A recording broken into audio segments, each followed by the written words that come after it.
Magnanakaw, malandi. Ang mga salitang yun ang dumurog sa aking dangal. Sa harap ng marami, pinalayas ako ng biyenan ko habang umuulan. At ang asawa ko, nakayuko, walang imik habang kinakaladkad ako palabas. Akala nila, basura lang ako na madaling itapon. Pero nagkakamali sila. Ang babaeng lumuhod sa putikan ay hindi mananatiling lugmok. Babangon ako, hindi para sa kanya, kundi para sa anak ko. Ito ang simula ng aking paghihiganti. Tila may sariling buhay ang usok na nagmumula sa mainit na plansa. Sumasayaw ito sa harap ng aking pagod na mga mata.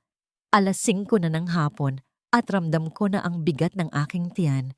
Ang bawat galaw ni baby sa loob ay parang paalala na hindi na lang sarili ko ang iniisip ko ngayon. Dahan-dahan kong pinadaanan ng plansa ang kwelyo ng barong Tagalog ni Lorenzo. Ito ang paborito niya. Ang suot niya nung una kaming magkita sa lumang simbahan ng Quiapo. Gusto kong maging perpekto ito para sa kanya ngayong gabi. Kahit na namamanhid na ang aking mga binti sa 3 oras na pagtayo, ayos lang. Basta para kay Lorenzo, lahat ay kakayanin ko. Napatingin ako sa aking mga kamay. Magaspang, tadtad ng maliliit na paso mula sa mantika at hiwa mula sa pagbabalat ng gulay. Napakalayo sa makikinis na kamay ng mga donya na dadalo sa party mamaya. Ibinaba ko sandali ang plansa at kinuha ang isang bagay mula sa bulsa ng aking duster, ang antigong pocket watch ni Doña Esmeralda. Ito lang ang tanging bagay na nag-uugnay sa akin sa marangyang pamilyang ito. Ito ang pangako ni Lorenzo. Hinaplos ko ang malamig na metal. Pinakikinang ito gamit ang dulo ng aking damit. Sa bawat tiktak nito, umaasa ako na balang araw, tatanggapin din ako ni Mama Amara bilang tunay na manugang, hindi bilang isang katulong na inasawa ng kanyang anak. Isang matinis na boses ang bumasag sa aking katahimikan. Marisol, ano ba? Tapos na ba yan? The guests are arriving any minute now. Bumukas ang pinto at pumasok si Mama Amara. Ang amoy ng kanyang mamahaling pabango ay agad na pumuno sa masikip na kwarto. Tinatabunan ng amoy ng nilupak na niluluto ko kanina. Nakasuot siya ng kumikinang na gown. Ang kanyang leeg ay nabibigatan sa dami ng perlas. Tiningnan niya ako mula ulo hanggang paa na para bang isa akong mantsa sa kanyang malinis na sahig. Opo ma, tapos na po. Mahina kong sagot. Iniaabot ang barong ng may pag-iingat. Hinablot niya ito at muling tiningnan ako ng may pandidiri. Good.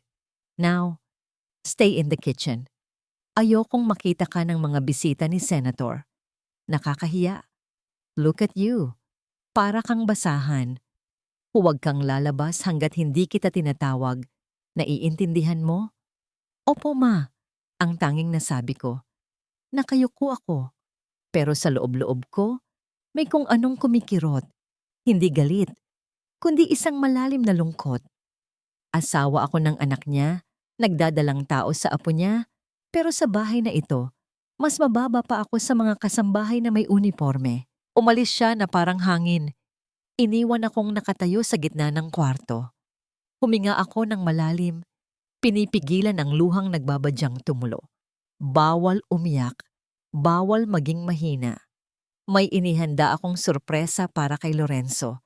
Kinapa ko ang maliit na supot sa bulsa ko, 2 piraso ng polvoron na ako mismo ang gumawa. Espesyal ito dahil nilagyan ko ng pinipig. Ang paborito niya noong bata pa siya. Mamaya, kapag tapos na ang party at kaming dalawa na lang, ibibigay ko ito sa kanya. Magugustuhan niya ito. Alam ko. Bumaba ako sa kusina habang nagsisimula nang dumating ang mga bisita. Naririnig ko ang tawanan, ang tunog ng mga kristal na baso na nagbabanggaan at ang malambing na tugtog ng piano. Ang mundo nila ay nasa kabilang ibayo ng pader. Isang mundong abot kamay ko lang pero hindi ko pwedeng hawakan. Sumilip ako sa maliit na siwang ng pinto. Nakita ko siya, si Lorenzo. Napakagwapo niya sa barong na plinansya ko. Nakikipag-usap siya sa mga kilalang tao, tumatawa, mukhang masaya. Pero nang lumingon siya sa gawin ng kusina, nagtagpo ang aming mga mata. Automatikong sumilay ang nanangiti sa aking mga labi, puno ng pagmamahal at pag-asa. Ngunit hindi siya ngumiti pabalik. Sa halip, mabilis siyang nag-iwas ng tingin, parang napaso, at bumaling kay Bianca na nakatayo sa tabi niya. Si Bianca, ang babaeng gusto ng ina niya para sa kanya. Maganda, mayaman, at sopistikada. Nakita kong hinawakan ni Bianca ang braso ni Lorenzo at hindi pumalag ang asawa ko. Para akong sinaksak sa dibdib. Bakit, Lorenzo? Bakit parang kinakahiya mo ako? Bumalik ako sa lababo. Ang mga plato ay nakatambak na parang bundok. Sinimulan kong hugasan ng mga ito. Ang malamig na tubig ay humahalo sa mainit na luhang. Hindi ko na napigilan. Kaya mo to, Marisol. Bulong ko sa sarili ko. Para kay baby. Para kay Lorenzo.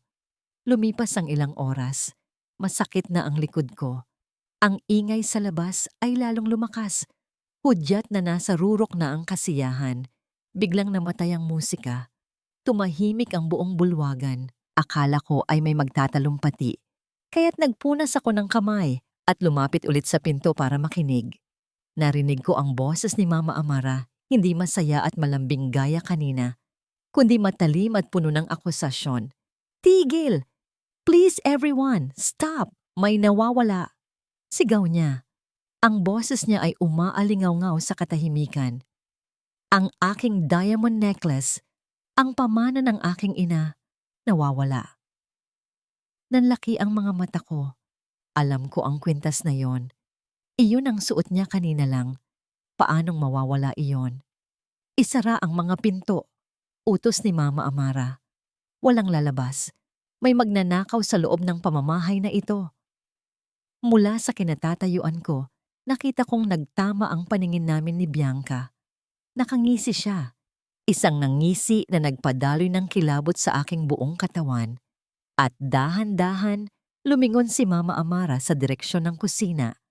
Ang kanyang daliri ay nakaturo ng diretso sa pinto kung saan ako nagtatago.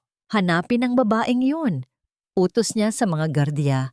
Ang boses niya ay parang hatol ng kamatayan. Halughugin ang gamit ni Marisol. Napahawak ako sa aking tiyan. Ang pocket watch sa bulsa ko ay biglang bumigat. Parang isang bato na hihila sa akin pailalim sa dagat. Hindi ko pa alam kung ano ang mangyayari, pero ang tibok ng puso ko ay nagsasabing ito na ang katapusan ng lahat. Hindi ako nakagalaw nang pumasok ang dalawang malalaking gwardya sa kusina. Ang kanilang mga anino ay tumakip sa akin na para bang nilamon na ako ng dilim bago pa man ako mahatulan. Kasunod nila si Mama Amara at si Bianca at sa likod nila ay ang ilang mga usisera mula sa party. Ang tibok ng puso ko ay naging dagundong sa aking tainga. Ilabas mo ang bag mo, utos ni Mama Amara. Ang boses niya ay malamig, walang emosyon, parang isang hukom na nagbabasa ng sentensya. Nanginginig ang aking mga kamay nang abutin ko ang aking lumang eco bag na nakasabit sa gilid ng ref. Ito lang ang gamit ko. Punit na ang mga hawakan at kupas na ang kulay. Mawala po akong kinuha. Mangyak-nyak kong pakiusap. Hindi siya nakinig. Hinablot niya ang bag mula sa akin at itinaob ito sa ibabaw ng mesa. Nalaglag ang lahat ng laman nito, ang aking rosaryo, ang lumang pitaka na puro barya ang laman, at ang 2 piraso ng polvoron na binalot ko sa Japanese paper para kay Lorenzo. Ang mga mumo ng polvoron ay kumalat sa mesa. Mukhang kaawa-awa at madungis. At doon, sa gitna ng aking mga abubot, kumislap ang isang bagay na hindi sa akin. Ang diamond necklace. Ang liwanag nito ay nanunuya sa aking kahirapan. Napasinghap ang mga tao sa likod. Oh my God! Sabi ni Bianca, na may halong pekeng gulat, sabay takip sa kanyang bibig. Nasa kanya nga, Tita Amara. At ano ito? May dinampot si Bianca na isang piraso ng papel na nakasingit sa gilid ng ba. Binuklat niya ito at binasa ng malakas, sapat para marinig ng lahat, lalo na ni Lorenzo na kakarating lang sa pinto ng kusina. Mahal kong Nestor, basa ni Bianca, hintayin mo ako sa labas mamaya. May nakuha akong malaki. Makakatakas na tayo. Parang gumuho ang mundo sa ilalim ng aking mga paa. Nestor? Wala akong kilalang Nestor. Hindi po totoo yan. Sigaw ko. Lumapit ako kay Lorenzo. Lorenzo, maniwala ka sa akin. Wala akong lalaking iba. Hindi ako nagnanakaw. Tiningnan ko ang asawa ko. Siya ang aking kakampi. Siya ang ama ng dinadala ko. Alam niyang nasa bahay lang ako palagi. Alam niyang siya lang ang mahal ko. Pero hindi siya tumingin sa akin. Nakatitig lang siya sa sahig. Ang kanyang mga kamao ay nakakuyom. Bago pa ako makapagsalita ulit, naramdaman ko ang isang matinding hapdi sa aking pisngi. Ang palad ni Mama Amara ay dumapo sa aking mukha ng buong lakas. Ang tunog ng sampal ay umalingaw-ngaw sa buong kusina. Mas malakas pa sa anumang salita. Tumabingi ang aking mukha at nalasahan ko ang kalawang ng dugo sa aking labi. Walang hiya ka, gigil na sabi ni Mama Amara. Pinulot ka namin sa basura, tapos ito ang isusukli mo? Nagnakaw ka na. Nagtaksil ka pa sa anak ko. Nakita ni Mama Amara ang umbok sa bulsa ng aking duster. Dinukot niya ito. Ang pocket watch ni Doña Esmeralda. At ito, tinaas niya ang relo. Ang pamana ng aking ina? Sa tingin mo ba ay bagay ito sa isang tulad mo? Sa isang magnanakaw? Ma, bigay po yan ni... Hindi ko natapos ang sasabihin ko. Itinaas ni Mama Amara ang antigong relo at buong puwersang inihampas ito sa matigas na sahig na marmol. Ang tunog ng nabasag na salamin at ang pagkalas ng mga pyesa ng relo ay parang tunog ng pagkasira ng aking puso. Nakita ko ang mga maliliit na gear at spring na tumalsik sa ilalim ng mesa. Ang bagay na iningatan ko ng buong puso, ang simbolo ng pagmamahal ni Lorenzo, ay durog na. Lumuhod ako para pulutin ang mga piraso. Ang mga bubog ay tumusok sa aking mga daliri. Humalo ang dugo ko sa mga basag na salamin, pero wala akong naramdamang sakit sa kamay. Ang sakit ay nasa dibdib ko, parang pinipiga. Lorenzo, bulong ko habang nakaluhod sa paanan niya. Tulungan mo ako. Yung anak natin. Dahan-dahang nag-angat ng tingin si Lorenzo. Sa wakas, tumingin siya sa akin. Pero wala akong nakitang awa. Wala akong nakitang pagmamahal. Ang nakita ko lang ay pagkadismaya at kahihiyan. Umatras siya. Inilayo ang kanyang paa sa akin na parabang ako ay may nakakahawang sakit. Umalis ka na, ang sabi niya sa mahinang boses, pero parang kulog sa pandinig ko. Umalis ka na, Marisol. Huwag mo na kaming ipahiya. Iyon ang huling pako sa aking kabaong.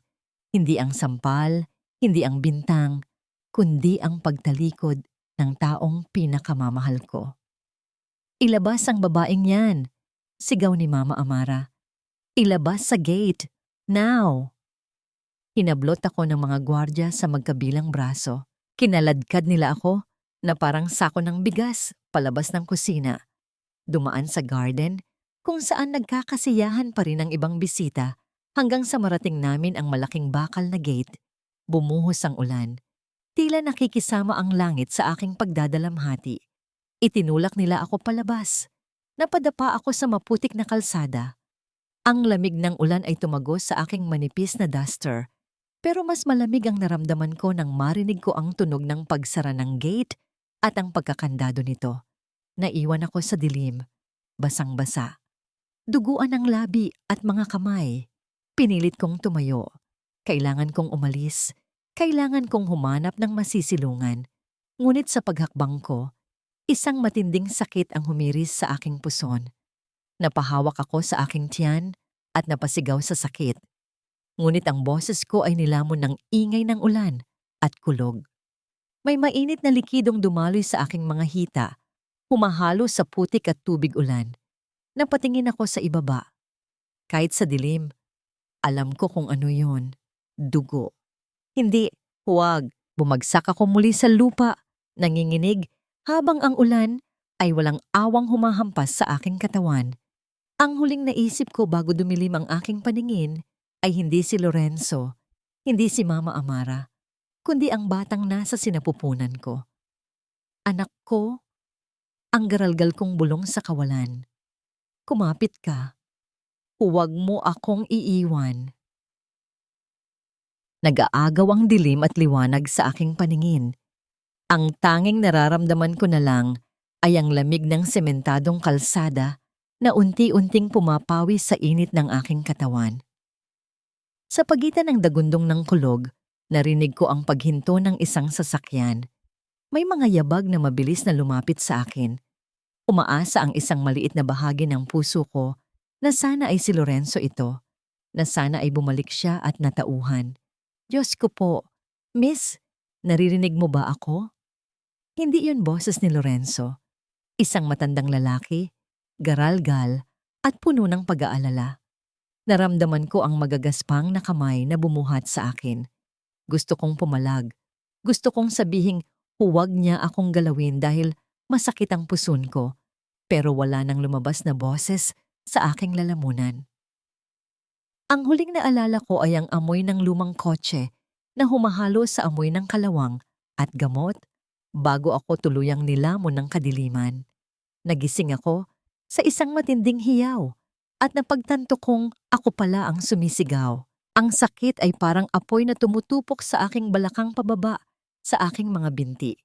Nakadilat ako pero malabo ang paligid. Isang umiikot na bentilador sa kisame ang tanging nakikita ko. Ang tunog nito ay parang naghihingalong hayop. Ang hangin ay amoy kalawang at alkohol. Nasa isang maliit na kwarto ako. Ang dingding ay gawa sa lumang kahoy na tila kakapitan na lang ng anay. Mrs. Gising, kailangan mong umire. Ngayon na. Ang boses ng matanda ay tila nanggagaling sa ilalim ng tubig. Napatingin ako sa paanan ko. Nakita ko ang isang doktor na puti na ang buhok. Suot ang isang gusgusin pero malinis na lab gown. Hawak niya ang aking mga binti. Hindi ko na kaya. Bulong ko. Ang luha ay tumutulo mula sa gilid ng aking mga mata. Pagod na ako. Hayaan niyo na lang akong mamatay. Huwag kang sumuko. Sigaw niya, may halong galit at pakiusap. Narinig mo ba ako? Ang bata ang mahihirapan. Kung mahal mo ang anak mo, ilabas mo ang tapang mo ngayon din. Ang mga salitang iyon ay parang kuryenteng dumaloy sa akin ang anak ko, ang tanging natitira sa akin. Ang tanging rason kung bakit tumitibok pa ang puso ko matapos durugin ng mundo. Huminga ako ng malalim, pikit ang mata, at inipon ang lahat ng sakit. Ang sakit ng sampal ni Mama Amara, ang sakit ng pagtalikod ni Lorenzo, ang sakit ng pagkawala ng aking dangal. Ginawa kong lakas ang bawat kirot. Umiri ako. Umiri ako kasabay ng isang sigaw na parang galing sa kaibuturan ng aking kaluluwa. Pakiramdam ko ay nahahati ang aking katawan. Ang bawat kalamnan ay nanginginig sa puwersa. At biglang, katahimikan. Nawala ang sakit. Nawala ang ingay ng bentilador. Ang tanging narinig ko ay ang mabigat na paghinga ng doktor. Bakit walang umiiyak? Dok, ang nangangatal kong tawag. Bakit walang tunog? Nakita kong tinapik-tapik ng doktor ang likod ng sanggol. Mabilis, sunod-sunod. Ang puso ko ay huminto sa pagtibok. Diyos ko, wag naman sana. Kunin niyo na lahat, wag lang ang anak ko. Isang mahina at garalgal na iyak ang bumasag sa katahimikan. Hindi ito malakas, parang iyak ng isang kuting na naligaw sa ulan. Pero para sa akin, ito ang pinakamagandang musika sa buong mundo. Babae, sabi ng doktor, habang binabalot ang bata sa isang lumang tuwalya, isang munting mandirigma. Inilagay niya ang sanggol sa aking dibdib. Napakaliit niya. Kulubot ang balat at namumula. Pero nang dumampi ang balat niya sa akin, naramdaman ko ang init na bumuhay sa nanlalamig kong pagkatao. Hinawakan ko ang maliliit niyang daliri. Tala, bulong ko, habang hinahaplos ang manipis niyang buhok. Ikaw si Tala, dahil ikaw ang liwanag ko sa pinakamadilim na gabi. Ngunit ang kaligayahan ay panandalian lamang. Sinubukan kong pasusuhin si Tala, pero walang gatas na lumabas. Umiyak siya ng mas malakas, gutom, at naghahanap ng kalinga. Ang bawat iyak niya ay parang latigo sa akin. Wala akong maibigay, wala akong kwentang ina. Wala kang gatas dahil sa stress at gutom, sabi ng doktor habang naghahanda ng isang tasa. Kumuha siya ng kanin, pinakuluan ito, at kinuha ang malapot na sabaw. Pinanood ko habang pinapainom niya ng ang anak ko gamit ang isang maliit na kutsarita. Ang anak ng isang bilyonaryo, umiinom ng sabaw ng kanin sa isang klinik na tumutulo ang atip. Ang realidad ay sumampal sa akin ng masakit. Ito ang buhay na naghihintay sa amin. Doc, tawag ko habang mahimbing na natutulog si Tala. Wala akong pambayad, wala akong kahit ano. Umupo ang matanda sa isang silya na gawa sa yantok. Pinunasan ang kanyang salamin. Tinitigan niya ako ng matagal. Ako si Dr. Santos, pakilala niya. Maraming taon na ang nakalilipas. Nagtrabaho ako sa shipping lines ng mga Montefalco. Tinanggal nila ako dahil tumanggi akong pumirma sa isang palsipikadong medical report para pagtakpan ng isang aksidente sa barko. Nawalan ako ng lisensya sa malalaking ospital.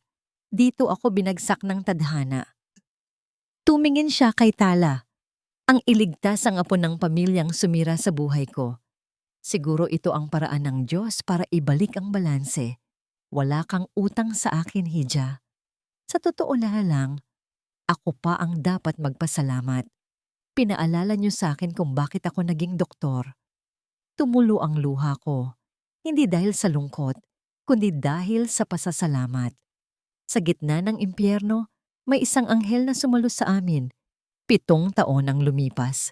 Ang tunog ng barya na nahuhulog sa lamesang kahoy ay manipis at matining. 1, 2, 3. Binilang ko ulit. Kulang pa rin. Kulang para sa gamot sa ubo. Kulang para sa bigas.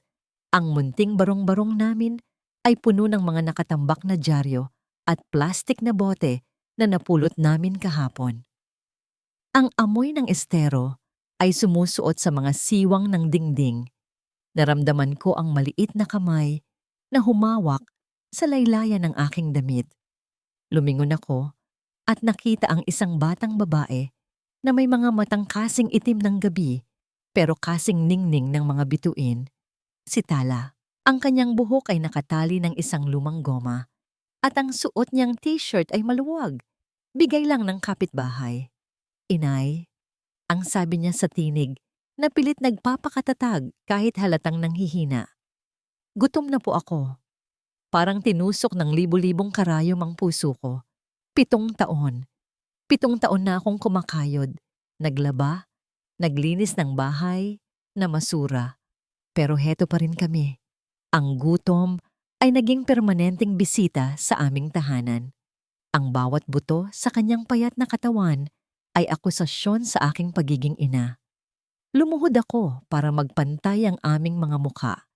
Hinaplos ko ang kanyang pisngi na medyo mainit pa rin dahil sa sinat kagabi. Ang balat niya ay magaspang, hindi dahil sa dumi, kundi dahil sa kakulangan sa nutrisyon. Konting tiis na lang, nak. Ang sagot ko, pilit na pinasasaya ang boses ko para maitago ang garalgal. May natira pa tayong kalahating pandesal dyan. Hati tayo, ha? Isasawsaw natin sa kape para masarap. Kinuha ni Tala ang kapirasong tinapay mula sa ibabaw ng mesa. Dahan-dahanan niya itong hinati. Pero hindi sa gitna. Ibinigay niya sa akin ang mas malaking parte at itinira ang kapiranggot para sa sarili niya. Kayo po ang pagod, inay. Kayo po ang nagtatrabaho. Ang sabi niya nang may ngiting walang bahid ng pagdaramot. Kailangan niyo po ng lakas. Tinanggap ko ang tinapay, pero pakiramdam ko ay bato ito na hindi ko maunok. Ang lasa ng harina ay humalo sa pait ng aking mga luha na pilit kong pinipigilan. Niyakap ko ng mahigpit ang aking anak.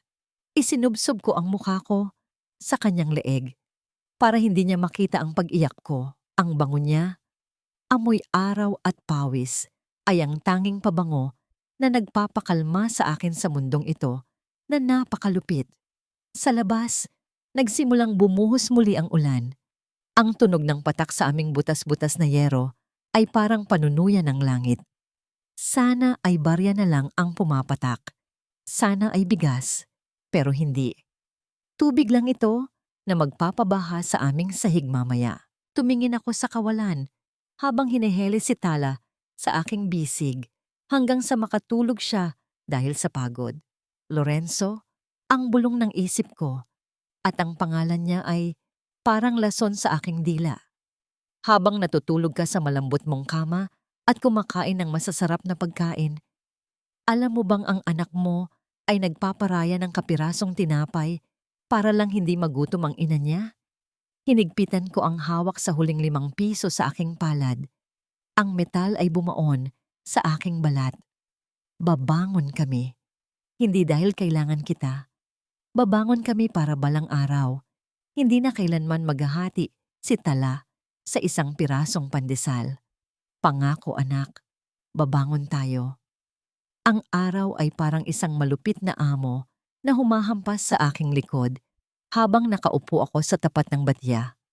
2:00 ng hapon, ang oras na ang semento ay naglalabas ng init na tumatagos sa aking tsinelas, pero hindi ako pwedeng tumigil. Ang bundok ng labahin ni Aling Nena ay kailangang matapos bago magtakip silim. Ang amoy ng sabon at Clorox ay kumapit na sa aking balat, isang amoy na hindi na yata maaalis kahit anong kuskus ko. Sa bawat piga ko ng maong na pantalon, nararamdaman ko ang pamamanhid ng aking mga daliri. Namumuti na ang mga ito, kulubot at sugatan. Minsan, napapaisip ako kung ito pa rin ba ang mga kamay na dating humahawak ng libro at ballpen. Pero kapag naiisip ko ang tuition ni Tala, nawawala ang pagod. Mabilis kong ibinuhos ang banlaw sa kanal, ang tubig na may bula ay umaagos, kasama ng aking mga pangarap na pansamantalang isinantabi. Nang matapos ang labada, hindi pa tapos ang araw ko. Kinuha ko ang aking booklet ng sweepstakes. Kailangan kong maubos ito. Naglakad ako sa gilid ng EDSA, sinasalubong ang usok ng mga jeep at bus. "Sweepstakes po, manong misis. Baka swertihin kayo." Ang sigaw ko, nakikipagsabayan sa ingay ng kalsada. Sa isang sulok, nakita ko si Tala. Dapat ay naglalaro siya. Pero heto siya. May dalang sako na halos kasing laki niya. Tahimik siyang namumulot ng mga plastik na bote na itinapon ng mga walang pakialam na transeunte. Nakita ko siyang pinunasan ng pawis sa kanyang noo gamit ang likod ng kanyang madungis na kamay. Nadurog ang puso ko. Ang anak ng isang Montefalco namumulot ng basura para may pambaon. Gusto kong tumakbo at yakapin siya. Sabihing, "Huwag na anak, ako na lang." Pero alam kong ang bawat pisong mapagbebentahan niya ay malaking tulong sa hapunan namin. Samantala, sa kabilang bahagi ng lungsod, sa isang mundong hindi naaabot ng alikabok at init, ang hangin sa loob ng mansion ay malamig at amoy lavender. Salamat sa aircon na hindi namamatay. Nakaupo si Lorenzo sa kanyang opisina, nakatitig sa malawak na hardin mula sa salaming bintana. Walang emosyon ang kanyang mukha. Ang kanyang table ay puno ng mga papeles, pero ang isip niya ay lumilipad. 7 taon na, pero parang may kulang. Parang may butas sa dibdib niya na hindi mapunan ng yaman o tagumpay. Bumukas ang pinto at pumasok si Bianca. Suot ang isang damit na nagkakahalaga ng higit pa sa kikitain ko sa 1 taon. Ibinagsak niya ang kanyang Hermes bag sa sofa. "Lorenzo, you're still here?" Reklamo niya habang nagtitipa sa kanyang cellphone. "Hinihintay na tayo nila Mami sa Polo Club. You promised you'd go." Masama ang pakiramdam ko. Matabang na sagot ni Lorenzo, hindi man lang lumilingon. Umirap si Bianca. Lagi naman, you're always moody. Ewan ko ba kung bakit nagtitiis ako sa'yo. Tumalikod siya para sagutin ang isang tawag. Ang boses niya ay biglang naging malambing at mahina. Hello? Yes, papunta na ako. Don't worry, wala akong kasama. Narinig iyon ni Lorenzo, pero hindi na siya nag-abalang magtanong. Wala na siyang pakialam. Ang kanilang kasal ay isang magandang palabas na lang para sa mga magazine at dyaryo. Sa loob ng palasyong ito, isa siyang bilanggo ng kanyang sariling pagsisisi, kahit hindi niya matukoy kung ano ang pinagsisisihan niya. Gabi na nang makauwi ako sa aming barong-barong. Ang liwanag ng gasera ay sumasayaw sa dingding na gawa sa plywood. Pagod na pagod ang katawan ko, pero gising na gising ang diwa ko. Binuklat ko ang makapal na librong medikal na hiniram ko kay Dr. Santos, Anatomy and Physiology. Hirap na hirap akong intindihin ang ibang termino dahil sa antok, pero kailangan. Ito ang tiket ko palabas dito. Bigla kong naramdaman ang pag-ihip ng hangin. May butas na naman pala sa dingding. Papasok ang lamok at lamig. Tatayo sana ako para takpan ito ng karton, pero pinigilan ako ni Tala. Ako na po, inay, sabi niya. Kumuha siya ng isang papel mula sa kanyang school bag. Isa itong drawing. Gamit ang scotch tape na halos wala ng dikit, idinikit niya ito sa butas ng dingding. Lumapit ako para tingnan. Isa itong drawing ng 3 tao na may hawak na lobo at nakangiti. Isang babae, isang bata, at isang matandang lalaki na may salamin, si Dr. Santos. Family picture natin, inay, paliwanag ni Tala habang hinahaplos ang drawing. Para hindi na pumasok ang bad spirits. Napangiti ako pero may kirot. Wala si Lorenzo sa larawan. Sa isip ng anak ko, buo ang pamilya namin kahit wala ang ama niya. Si Dr. Santos na ang tumayong lolo at ama para sa kanya. Masakit isipin na ang dugo ng Montefalco ay nananalaytay sa kanya, pero ni hindi niya kilala ang mukha ng kanyang ama. Kinabukasan, dinalaw kami ni Dr. Santos. May dala siyang balita na nagpabilis ng tibok ng puso ko. Marisol, panimula niya habang inaabot ang isang sobre. May kaibigan ako sa Batangas. Kailangan nila ng nursing aid sa isang pribadong pasilidad. Hindi kalakihan ang sweldo, pero libre ang tirahan at pagkain. At pwede mong ituloy ang pag-aaral mo sa bayan. Batangas, malayo sa Maynila, malayo sa mga alaala, malayo sa posibilidad na makasalubong ko sila. Kukunin ko po, Doc. Sagot ko nang walang pag-aalinlangan. Kahit saan, basta makapagsimula kami muli. Ngunit bago kami makaalis, tila may huling pasakit pa ang tadhana. Kinahapunan, habang naglalakad ako sa gilid ng highway para ibenta ang huling 5 tiket ng sweepstakes, bumuhos ang malakas na ulan. Wala akong payong. Yakap-yakap ko ang mga tiket sa aking dibdib para hindi mabasa. Isang itim na sasakyan ang humaharurot sa baha. Hindi ito bumagal kahit nakita niyang may tao sa gilid. Ang tubig baha na maitim at mabaho ay tumalsik sa buong katawan ko. Basang-basa ako, mula ulo hanggang paa. Ang putik ay pumasok sa aking bibig at mata. Tumigil ang sasakyan dahil sa traffic light sa unahan. Isang mamahaling SUV. Dahan-dahang bumaba ang bintana sa backseat. Nagtagpo ang aming mga mata. Si Lorenzo. Nakatitig siya sa akin. Ako, na punong-puno ng putik, nanginginig sa lamig, mukhang pulubi sa gilid ng daan. At siya, na nakaupo sa malambot na leather seat, tuyo, mabango at mayaman. Tumigil ang mundo ko. Kilala mo ba ako, Lorenzo? Nakikita mo ba ang babaeng dating pinangakuan mo ng kasal sa ilalim ng ulan? Tiningnan niya ako mula ulo hanggang paa. May dumaang awa sa kanyang mga mata, pero walang pagkilala. Para sa kanya, isa lang akong estranghero. Isa lang akong dumi sa kalsada. Nakita kong dumukot siya sa kanyang bulsa. Inabot niya ang 100 piso at inilaglag ito sa bintana na parang nagbibigay limos sa aso. "Tulong!" ang sabi niya sa mahinang boses bago muling isinara ang bintana. Umalis ang sasakyan. Naiwan akong nakatayo doon. Ang 100 piso ay lumulutang sa maruming tubig sa paanan ko. Hindi ko pinulot ang pera. Hinayaan ko itong maanod. Mas pipiliin ko pang magutom kaysa tanggapin ang awa ng lalaking sumira sa akin. Pinunasan ko ang putik sa aking mukha. Ang luha ko ay humalo sa ulan. "Hintayin mo lang, Lorenzo." Bulong ko sa hangin. "Sa susunod na magkita tayo, hindi na ako ang nasa ibaba. Hindi mo na ako matatapakan." Ang aming destinasyon ay isang lumang bahay na bato sa gitna ng malawak na tubuhan sa Batangas. Mula sa malayo, ang bahay ay mukhang isang higanteng halimaw na natutulog, nababalot ng makapal na baging at lumot. Ang mga bintana ay sarado, parang mga matang ayaw nang makakita ng liwanag. Ang hangin dito ay amoy lupa at sunog na tubo, isang amoy na nagpapaalala sa akin ng kalungkutan. Humigpit ang hawak ni Tala sa aking kamay nang bumaba kami sa tricycle.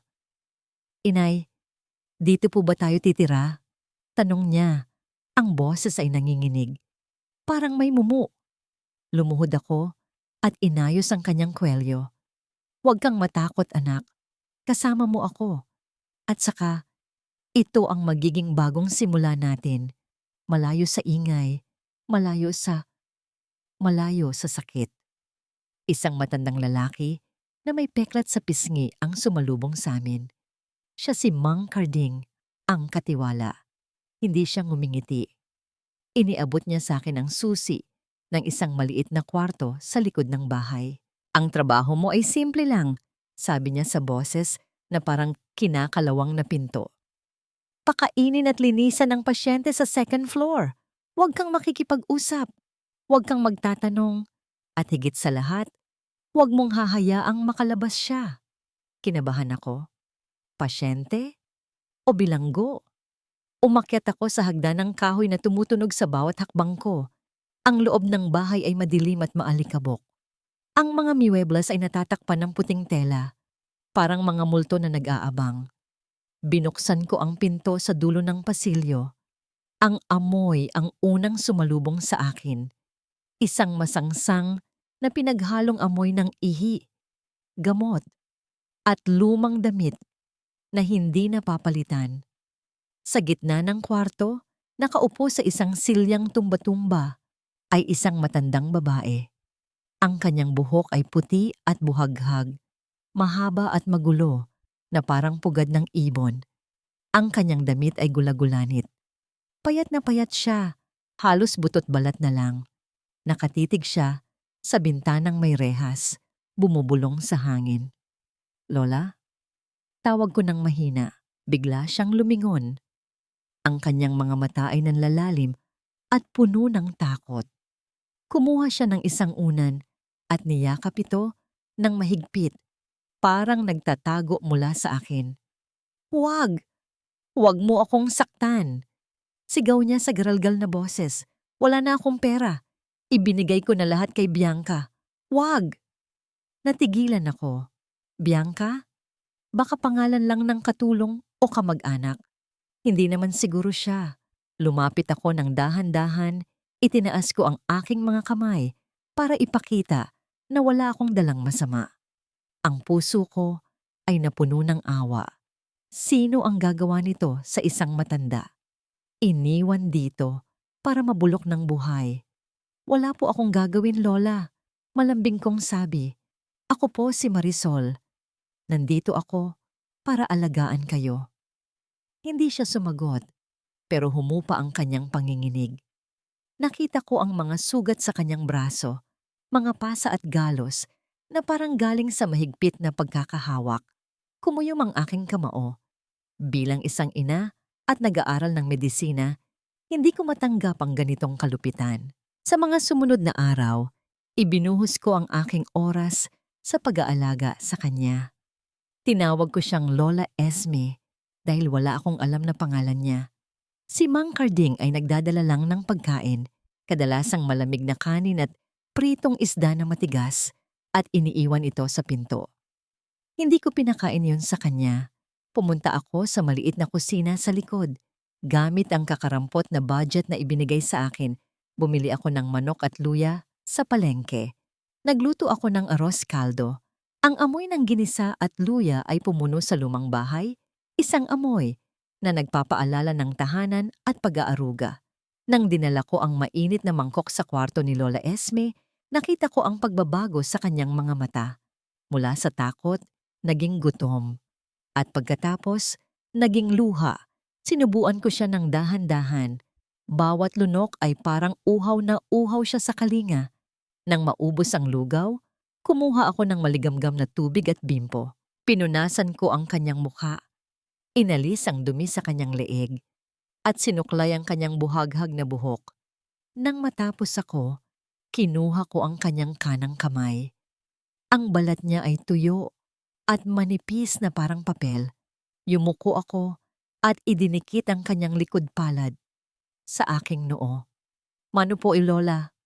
Bulong ko. Isang tanda ng paggalang na itinuro sa akin ng aking magulang. Kahit sino pa siya, kahit ano pa ang estado niya, karapat-dapat siya sa respeto. Naramdaman ko ang panginginig ng kamay niya. Nang mag-angat ako ng tingin, nakita kong tumutulo ang luha sa kanyang mga mata. Sa unang pagkakataon, tinitigan niya ako hindi bilang isang kaaway, kundi bilang isang tao. "Salamat." Ang paos niyang bulong.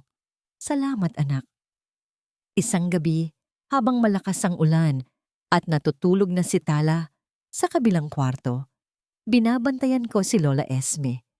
Mahimbing na ang tulog niya, pero bigla siyang nagsimulang humuni sa kanyang panaginip. Ang himig ay pamilyar. Isang oyayi na madalas kong marinig noon sa ugoy ng duyan. Napahinto ako sa pagtupi ng mga damit. Iyan ang kanta ni Lorenzo. Iyan ang kinakanta niya noon sa tiyan ko habang buntis ako. Sabi niya, iyon daw ang kinakanta ng lola niya sa kanya noong bata pa siya para makatulog. Kinabahan ako. Lumapit ako sa kama ni Lola Esme. Sa ilalim ng kanyang unan, may nakita akong nakausli na kapirasong papel. Mukhang luma at punit na. Dahan-dahan, para hindi siya magising, hinila ko ito. Isa itong lumang litrato, black and white. Isang magandang babae na kamukha ni Lola Esme noong kabataan niya. Ang ganda niya, sopistikada, nakasuot ng ternong puno ng borda, walang bakas ng dumi at sugat na meron siya ngayon. Karga-karga niya ang isang batang lalaki na nakasuot ng maliit na barong Tagalog. Inilapit ko ang litrato sa liwanag ng gasera. Ang puso ko ay nagsimulang pumukpok ng mabilis sa aking dibdib. Ang mga mata ng bata, singkit at malalim. Kilalang-kilala ko ang mga matang yon. Araw-araw ko yung nakikita sa mukha ng anak ko. At dati, araw-araw ko ring tinititigan ang mga matang yon tuwing umaga sa mukha ng aking asawa. Dahan-dahan na parang natatakot ako sa kung anong makikita ko. Binaligtad ko ang litrato. Sa likod, nakasulat gamit ang kupas na tinta ng fountain pen. Sa aking pinakamamahal na apo Lorenzo, Pasko, 1,990.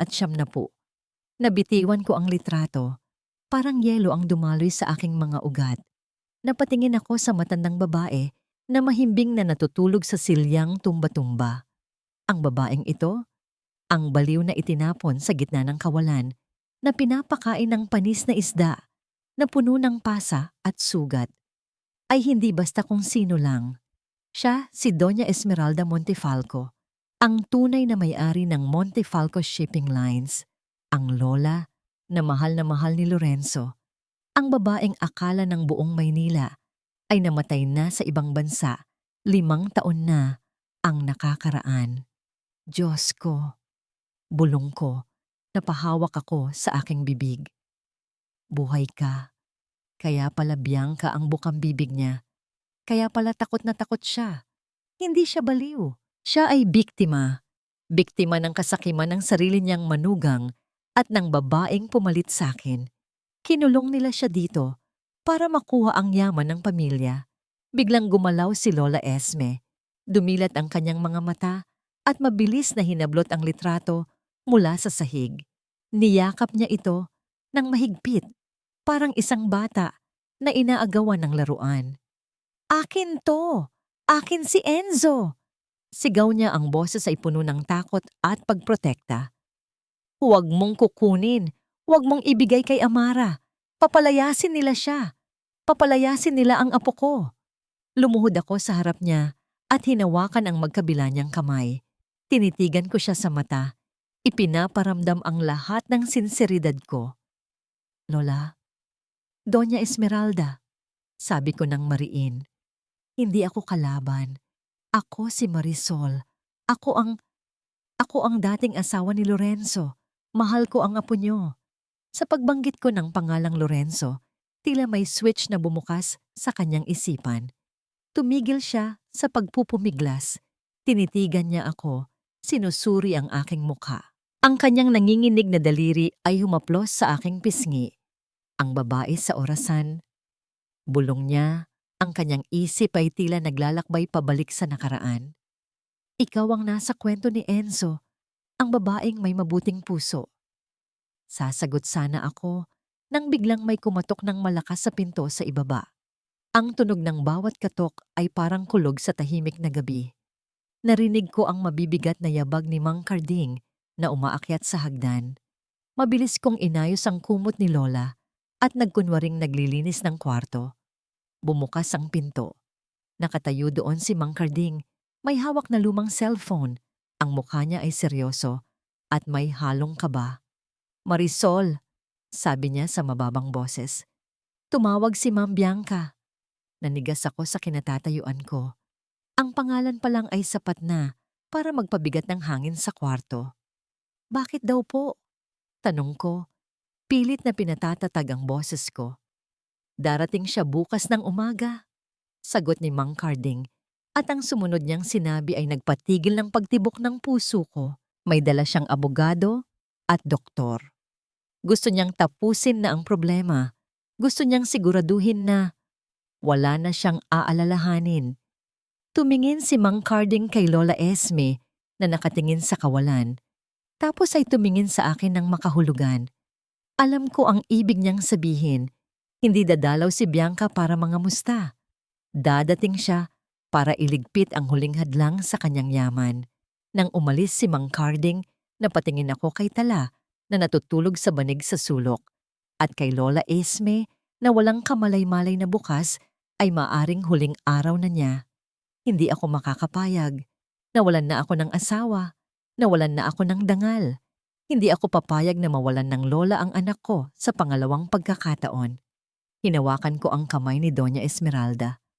Ang kamay na iyon ay malamig, pero ang apoy sa aking dibdib ay naglalagablab.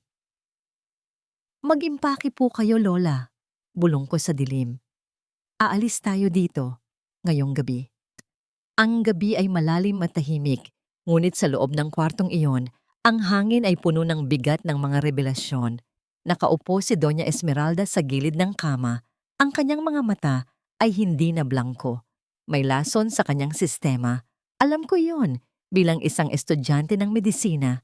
Ang gamot na pinaiinom sa kanya ni Mang Carding araw-araw ay hindi pampakalma, kundi pampalimot, pampabaliw. Ang tsaa. Bulong ni Lola Esme. Ang boses niya ay mahina, pero malinaw. Laging pinipilit ni Amara na inumin ko ang tsaa bago ako matulog. Mapait, lasang bakal. Sabi niya, para iyon sa puso ko. Pero sa tuwing iinom ako, nawawala ako sa sarili ko. Nagiging sunod-sunuran ako. Kumuyom ang aking mga kamao. Napakasama nila. Nilalason nila ang sarili nilang kadugo para sa pera. Tiningnan ko ang oras sa aking relo. 1:00 na ng madaling araw. May ilang oras pa kami bago sumikat ang araw, bago dumating si Bianca at ang kanyang mga berdugo. Pero hindi kami makakaalis kung mahina si Lola Esme. Kailangan niyang lumakas. Kailangan niyang maging malinaw ang isip. Kinuha ko ang aking maliit na pitaka mula sa ilalim ng aking unan. Binuksan ko ito at binilang ang laman. Ito ang naipon ko sa loob ng 7 taon. Ang emergency fund sana para sa pag-aaral ni Tala sa elementarya. Bawat piso nito ay katumbas ng pawis, gutom, at pagtitipid. Tumingin ako kay Lola Esme na nanginginig sa lamig at pagkatapos ay sa natutulog kong anak. Patawarin mo ako, Tala. Bulong ko sa isip ko. Gagamitin ko muna ang pangarap mo para iligtas ang lola mo. Walang pag-aalinlangan, lumabas ako ng kwarto. Tumakbo ako sa dilim. Tinahak ang maputik na daan palabas ng hasyenda papunta sa bayan. Ang bawat kaluskos ng dahon ay nagpapabilis ng tibok ng puso ko.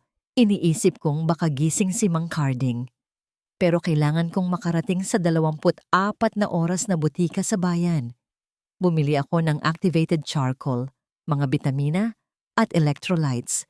Halos maubos ang laman ng pitaka ko. Nang iabot ko ang pera sa tindera, naramdaman ko ang kirot sa aking dibdib.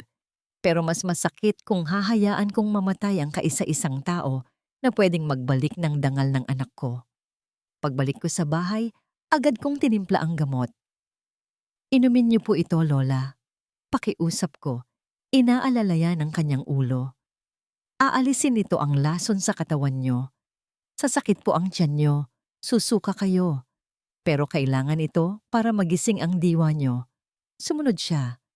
At gaya ng inaasahan, naging mahirap ang sumunod na oras.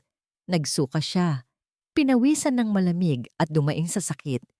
Pero hindi ko siya binitawan. Hinaplos ko ang kanyang likod, pinunasan ang kanyang noo, at pinalitan ang kanyang damit. Hindi ako nandidiri. Ang nakikita ko ay hindi isang matandang pasyente, kundi isang reyna na tinanggalan ng korona. Nang humupa na ang epekto ng gamot, nakita ko ang pagbabago. Ang kulay ng kanyang balat ay hindi na gaanong maputla. At nang dumilat siya, ang kanyang mga mata ay matalas na. Ito na ang Doña Esmeralda na kinatatakutan at nirerespeto ng lahat. Napatingin siya sa aking mga kamay habang inaayos ko ang kanyang kumot. Hinawakan niya ang aking palad at itinaas ito sa liwanag ng lampara. Tinitigan niya ang mahabang peklat na tumatawid sa aking palad. Ang peklat mula sa bubog ng pocket watch na binasag ni Amara. 7 taon na ang nakakaraan. Ang sugat na ito, sabi niya, ang boses ay puno ng emosyon. Saan galing ito? Sa isang pagkakamali po, sagot ko. Pilit na binabawi ang kamay ko dahil sa hiya. Nasugatan po ako noong pinalayas ako sa mansyon. Umiling siya. Hinawakan niya ng mas mahigpit ang kamay ko. Hindi.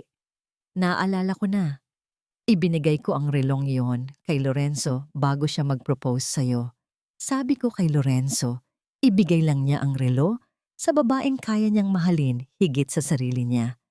At sa babaeng may tapang na pulutin ang mga piraso kapag nabasag ang lahat.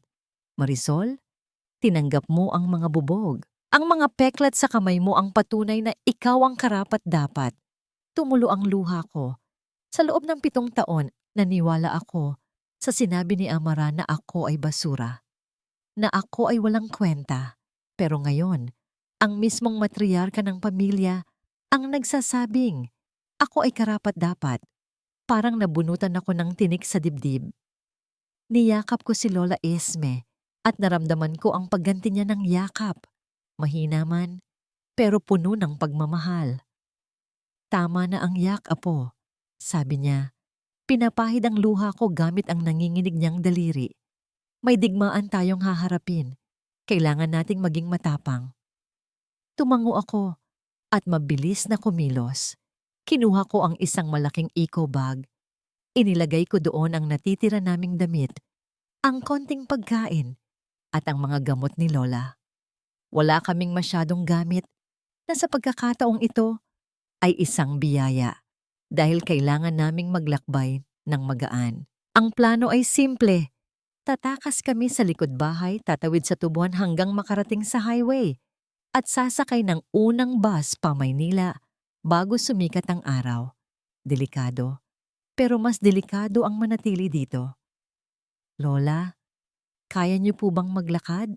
Tanong ko. Sinubukan niyang tumayo. Nanginginig ang kanyang tuhod, pero tumindig siya ng tuwid. Ang dugong bughaw ay nananalaytay pa rin sa kanya. Para sa apo ko, kakayanin ko. Sagot niya ng may determinasyon. Huminga ako ng malalim. Gigisingin ko lang po si Tala. Lumapit ako sa banig sa sulok kung saan natutulog ang anak ko. Madilim ang kwarto, tanging ang aandap-andap na gasera ang nagbibigay liwanag. Tala anak, bulong ko, habang tinatapik ang kanyang balikat. Gising na, aalis na tayo. Maglalaro tayo ng hide and seek. Hindi siya gumalaw. Tala? Ulit ko. Medyo nilakasan ko ang boses ko. Hinawakan ko ang kanyang braso para yugyugin siya ng bahagya at napasinghap ako. Ang init. Napakainit ng kanyang balat. Parang bagong kulong tubig. Mabilis kong idinikit ang palad ko sa kanyang noo at leeg. Nagliliyab siya sa lagnat. Inay. Ungol ni Tala. Pero hindi siya dumidilat. Ang boses niya ay mahina at garalgal. Ang lamig po. Nilalamig ako. Nagsimula siyang manginig ng matindi. Ang kanyang mga ngipin ay nagngangalit. Kinumutan ko siya agad. Pero patuloy pa rin ang panginginig ng kanyang maliit na katawan. Diyos ko, wag ngayon. Bulong ko. Ang panik ay nagsisimulang gumapang sa lalamunan ko. Parang awa niyo na. Wag ngayon. Tiningnan ko si Lola Esme na nakasandal sa dingding nang hihina pa rin galing sa epekto ng gamot. At tiningnan ko si Tala na halos hindi na magising sa taas ng lagnat. Paano kami tatakas? Paano ako magbubuhat ng isang may sakit na bata at aalalay sa isang matanda habang tumatakbo sa maputik na bukid sa gitna ng ulan?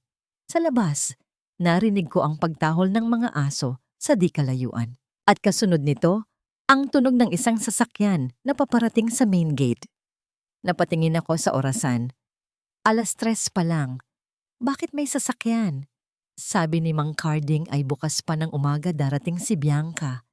Sumilip ako sa siwang ng bintana. Ang liwanag ng headlights ay humawi sa dilim. Isang itim na van ang huminto sa tapat ng gate. Bumukas ang pinto nito at may bumabang mga lalaki. At sa gitna nila, nakita ko ang pamilyar na anino ng isang babae na may hawak na payong, si Bianca. Dumating siya ng mas maaga. Nandito na sila, sabi ko. Ang boses ko ay halos hindi lumabas sa takot. Tumingin sa akin si Lola Esme. Baka sa mukha niya ang takot, hindi para sa sarili niya, kundi para sa amin. Marisol, iwan mo na ako. Iligtas mo ang anak mo. Hindi! Mariin kong sagot habang binuhat ko si Tala na walang malay. Ang bigat niya ay dumagan sa balikat ko, pero ang bigat ng sitwasyon ang mas dumudurog sa akin. Walang maiiwan, walang susuko. Ang mga yabag sa hagdan ay papalapit na.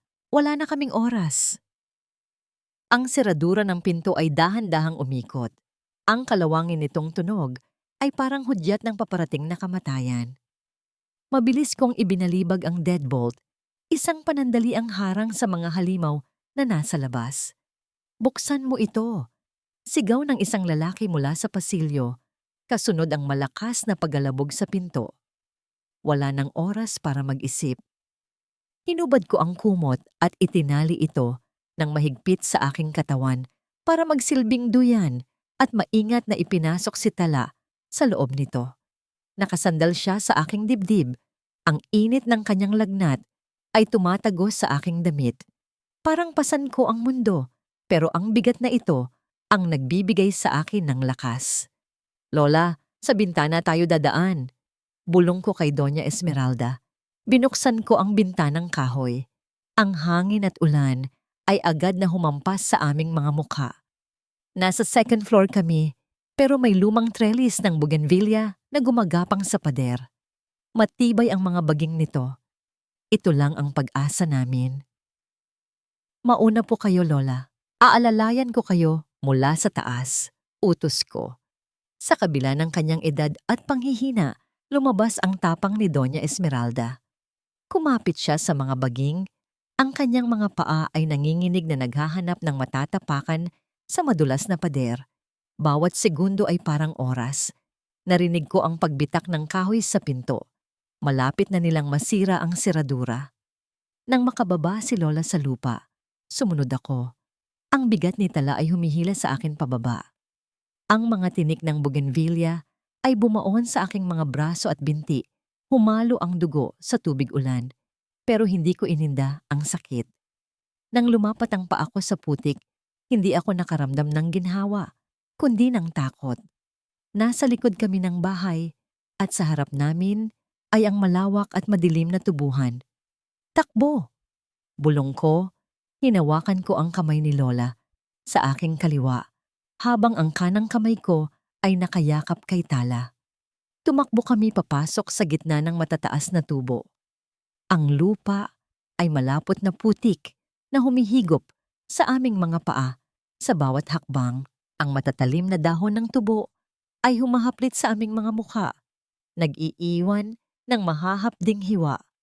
Ang ulan ay bumubuhos ng walang humpay na sa pagkakataong ito ay isang biyaya dahil tinatakpan nito ang ingay ng aming pagtakas. Sa likuran namin, nakita ko ang pagbukas ng ilaw sa kwarto ni Lola. May sumigaw at pagkatapos, nakita ko ang mga sinag ng flashlight na nagsimulang magwala sa bakuran. Hanapin niyo sila! Narinig ko ang matinis na boses ni Bianca, tumatagos kahit sa ingay ng ulan. Huwag niyong hahayaang makalabas sila ng hasyenda ng buhay. Bumilis ang tibok ng puso ko. Diyos ko, iligtas niyo kami. Napadapa si Lola Esme sa putikan. Hindi ko na kaya, Marisol. Iwan mo na ako. Itinayo ko siya agad. Ang kanyang mukha ay puno ng putik at nanginginig ang buong katawan niya. Walang maiiwan. Mariin kong sabi, kahit na ang baga ko ay parang sasabog na sa pagod. Tandaan niyo ang ginawa nila sa inyo. Tandaan niyo si Lorenzo. Kailangan niyo siyang iligtas. Ang pangalan ni Lorenzo ay tila nagbigay ng bagong enerhiya sa kanya. Tumango siya at muling humakbang. Nagpatuloy kami sa pagsuong sa dilim. Ang tubuhan ay parang labirinto na walang katapusan. Narinig ko ang tahol ng mga aso. Papalapit na sila. Ang mga flashlight ay sumasayaw na sa mga dahon sa likuran namin. Nakarating kami sa dulo ng tubuhan. Sa harap namin ay ang lumang bodega kung saan kami usapan ni Dr. Santos na magkita. Madilim ito at mukhang abandonado. Pumasok kami sa loob at nagtago sa likod ng mga nakatambak na sako ng abono. Yakap-yakap ko si Tala, tinatakpan ng kanyang bibig, sakaling magising siya at umiyak. Katabi ko si Lola Esme na nagdarasal ng tahimik. Ang kanyang mga daliri ay mahigpit na nakakuyom sa kanyang rosaryo. Ilang sandali pa, may humintong mga yabag sa labas ng bodega. Ang liwanag ng flashlight ay pumasok sa mga siwang ng dingding. Gumuhit ng mga linya sa sahig. Wala naman siguro sila dito, pare. Ang layo na nito, sabi ng isang boses lalaki. Siguraduhin mo. Papauwiin tayo ni Ma'am Bianca sa kabaong kapag nakatakas ang matandang yun. Sagot ng isa pa. Nagpigil ako ng hininga. Ang aso ay umaalulong sa labas. Inaamoy ang hangin. Ang amoy ng takot namin ay humahalo sa amoy ng abono. Pikit mata akong nakiusap sa lahat ng santo. Parang awa nyo na. Biglang kumulog ng napakalakas. Yumanig ang lupa. Ang mga aso ay natakot at tumahol pabalik sa direksyon ng bahay. Tara na, mukhang sa ilog sila dumaan, sabi ng gwardya. Nang mawala ang mga yabag at liwanag, napahagulhol ng walang boses si Lola Esme. Ligtas kami. Pansamantala.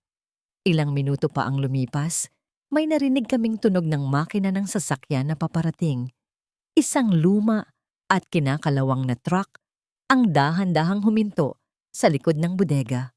Bumukas ang pinto at lumabas si Dr. Santos. Basa ng ulan, pero ang mukha ay puno ng determinasyon. Sakay na! Bilis! Mabilis kaming sumakay sa likod ng truck na may trapal. Nang umandar ang sasakyan at lumayo kami sa hasyenda, doon lang ako nakahinga ng maluwag. Sa loob ng madilim at umaalog na truck, inilapag ko si Tala sa isang banig. Kinuha ni Lola Esme ang aking anak at niyakap ito. Ang init niya. Nag-aalalang sabi ni Lola, hinahaplos ang pawisang noo ni Tala. Marisol, ang batang ito, siya ang nagligtas sa atin. Kung hindi dahil sa kanya, sumuko na sana ako kanina. May dinukot si Lola Esme sa loob ng kanyang damit. Isang kwintas na may locket. Binuksan niya ito at inilabas ang isang maliit na susi na ginto. "Kunin mo ito, Marisol," sabi niya. Inilalagay ang susi sa aking palad. Ang metal ay mainit pa mula sa kanyang katawan. Ito ang susi ng safety deposit box ko sa Bangko Sentral. Nandoon ang lahat. Ang orihinal na testamento, ang mga ebidensya ng pandaraya ni Amara, at ang kinabukasan nating tatlo. Tinitigan ko ang susi. Napakaliit na bagay, pero ito ang wawasak sa imperyo ng kasamaan ni Amara at Bianca. "Humanda sila!" bulong ko. Habang hinahalikan ng noo ng aking anak na unti-unti nang bumababa ang lagnat dahil sa gamot ni Dr. Santos. Dahil ang mga inapi nila ay babalik bilang mga hukom ng kanilang tadhana. Samamantala, sa kwartong iniwan namin, pumasok si Bianca. Basang-basa ang sapatos at putikan ang laylayan ng damit. Ang kwarto ay walang tao. Bukas ang bintana at pumapasok ang ulan. Lumapit siya sa kama. Hinawakan niya ang una ni Doña Esmeralda. Mainit pa ito. Isang nakakabinging sigaw ng galit ang pinakawalan ni Bianca. Ibinato niya ang lampara sa dingding at ang tunog ng pagkabasag nito ay sumabay sa dagundong ng kulog. Dinukot niya ang kanyang telepono. Nanginginig ang kamay sa galit. "Tita Amara," sabi niya sa kabilang linya. Ang boses ay puno ng lason. Nakatakas sila at kasama nila si Marisol. Ang ligtas na bahay ni Dr. Santos ay nasa isang liblib na barangay sa Rizal, malayo sa mga matang mapanghusga ng Maynila. Ito ay maliit at payak, napapaligiran ng mga puno ng mangga at santol. Sa loob ng 2 linggo, ito ang naging kuta namin. Dito, ang sugat ng katawan ay unti-unting naghilom, pero ang apoy ng determinasyon ay lalo lang lumiyab. Pumaling ako sa bintana, kung saan nakikita ko si Tala at Lola Esme sa hardin. Magaling na si Tala. Ang kanyang tawa ay parang musika na matagal ko nang hindi naririnig. Sinusuklayan niya ang buhok ni Lola Esme na ngayon ay malinis na at nakapusod ng maayos. Hindi na siya ang matandang baliw sa hasyenda. Bumalik na ang kislap ng talino at awtoridad sa kanyang mga mata, bagamat ang kanyang katawan ay marupok pa rin. "Handa ka na ba, Marisol?" Napalingon ako. Nakatayo si Dr. Santos sa pinto. Suot ang kanyang lumang barong na gusot pero malinis. Hawak niya ang susi ng lumang kotse. Ngayon ang araw na bubuksan namin ang nakaraan.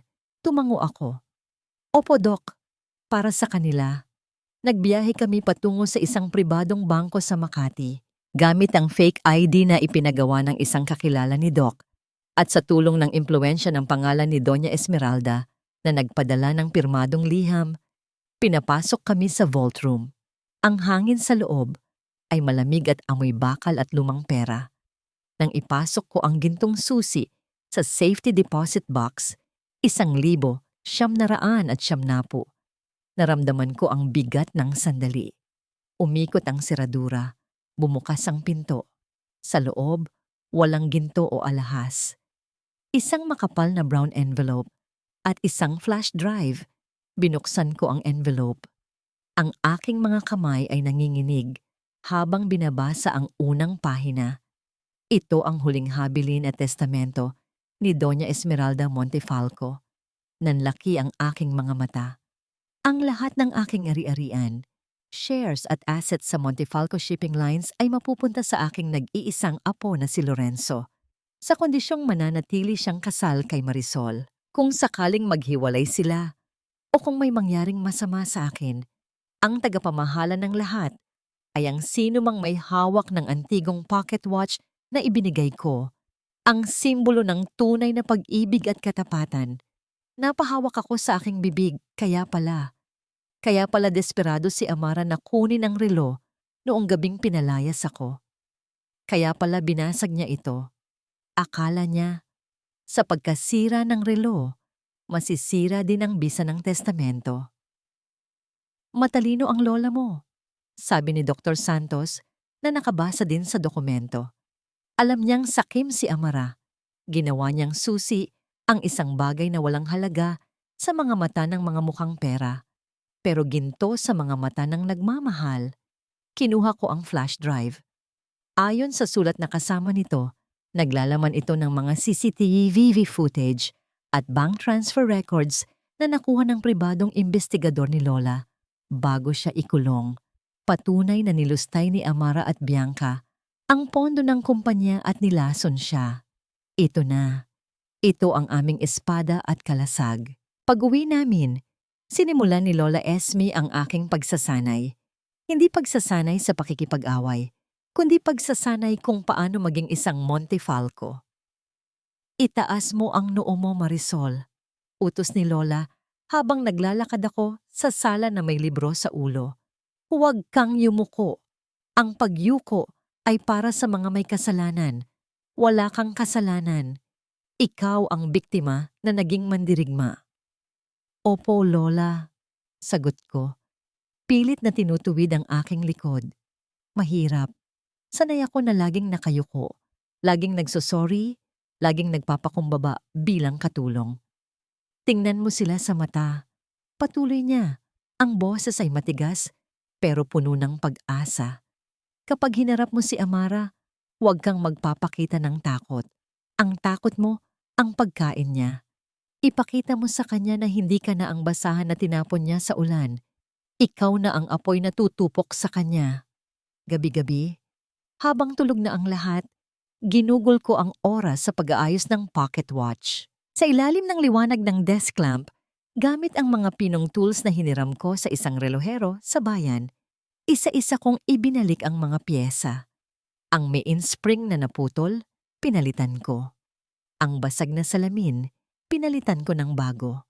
Ang mga gear na tumalsik, matiyaga kong ibinalik sa tamang pwesto. Ang bawat ikot ng tornilyo ay parang paghilom ng sugat sa puso ko. 7 taon akong wasak. 7 taon akong pira-piraso. Pero ngayon, habang binubuo ko ang relo, binubuo ko rin ang sarili ko. Click! Isinara ko ang likod ng relo. Hinawakan ko ito ng mahigpit at pinakinggan. Tik-tak! Tik-tak! Tik-tak! Bumalik na ang tibok nito. Buhay na ulit. Samantala, sa mansyon ng mga Montefalco, nagsisimula ng maramdaman ni Lorenzo ang lamig ng paparating na bagyo. Nakaupo siya sa kanyang opisina, tinititigan ang financial report na hindi tugma. Milyon-milyong piso ang nawawala at napupunta sa mga consultancy fees na konektado kay Bianca. Ma, sabi ni Lorenzo sa kanyang ina na abala sa pagpili ng alahas, may mali sa kumpanya. At napanaginipan ko si Lola kagabi. Galit siya. Tumawa lang si Amara, isang tawang matinis at walang puso. Stress lang yan, hiho. Huwag mong isipin ang matandang yon. Patay na siya. Ang isipin mo ay ang ika-30 anniversary ball bukas. Ia-announce ko na ang paglipat ng CA opposition kay Bianca. Ito na ang tagumpay natin. Hindi sumagot si Lorenzo. Tumingin siya sa labas ng bintana, sa lugar kung saan pinalaya si Marisol 7 taon na ang nakakaraan. Bakit parang nararamdaman niyang may nagmamasid sa kanila? Kinabukasan, sa ligtas na bahay, nakabukas ang maliit na telebisyon. Nasa balita ang engranding paghahanda para sa anibersaryo ng Montefalco Shipping Lines. Ipinakita si Amara at Bianca na kumakaway sa kamera. Suot ang mga gown na nagkakahalaga ng libo-libo, habang ang mga empleyado nila ay nagwewelga sa labas dahil sa mababang pasahod.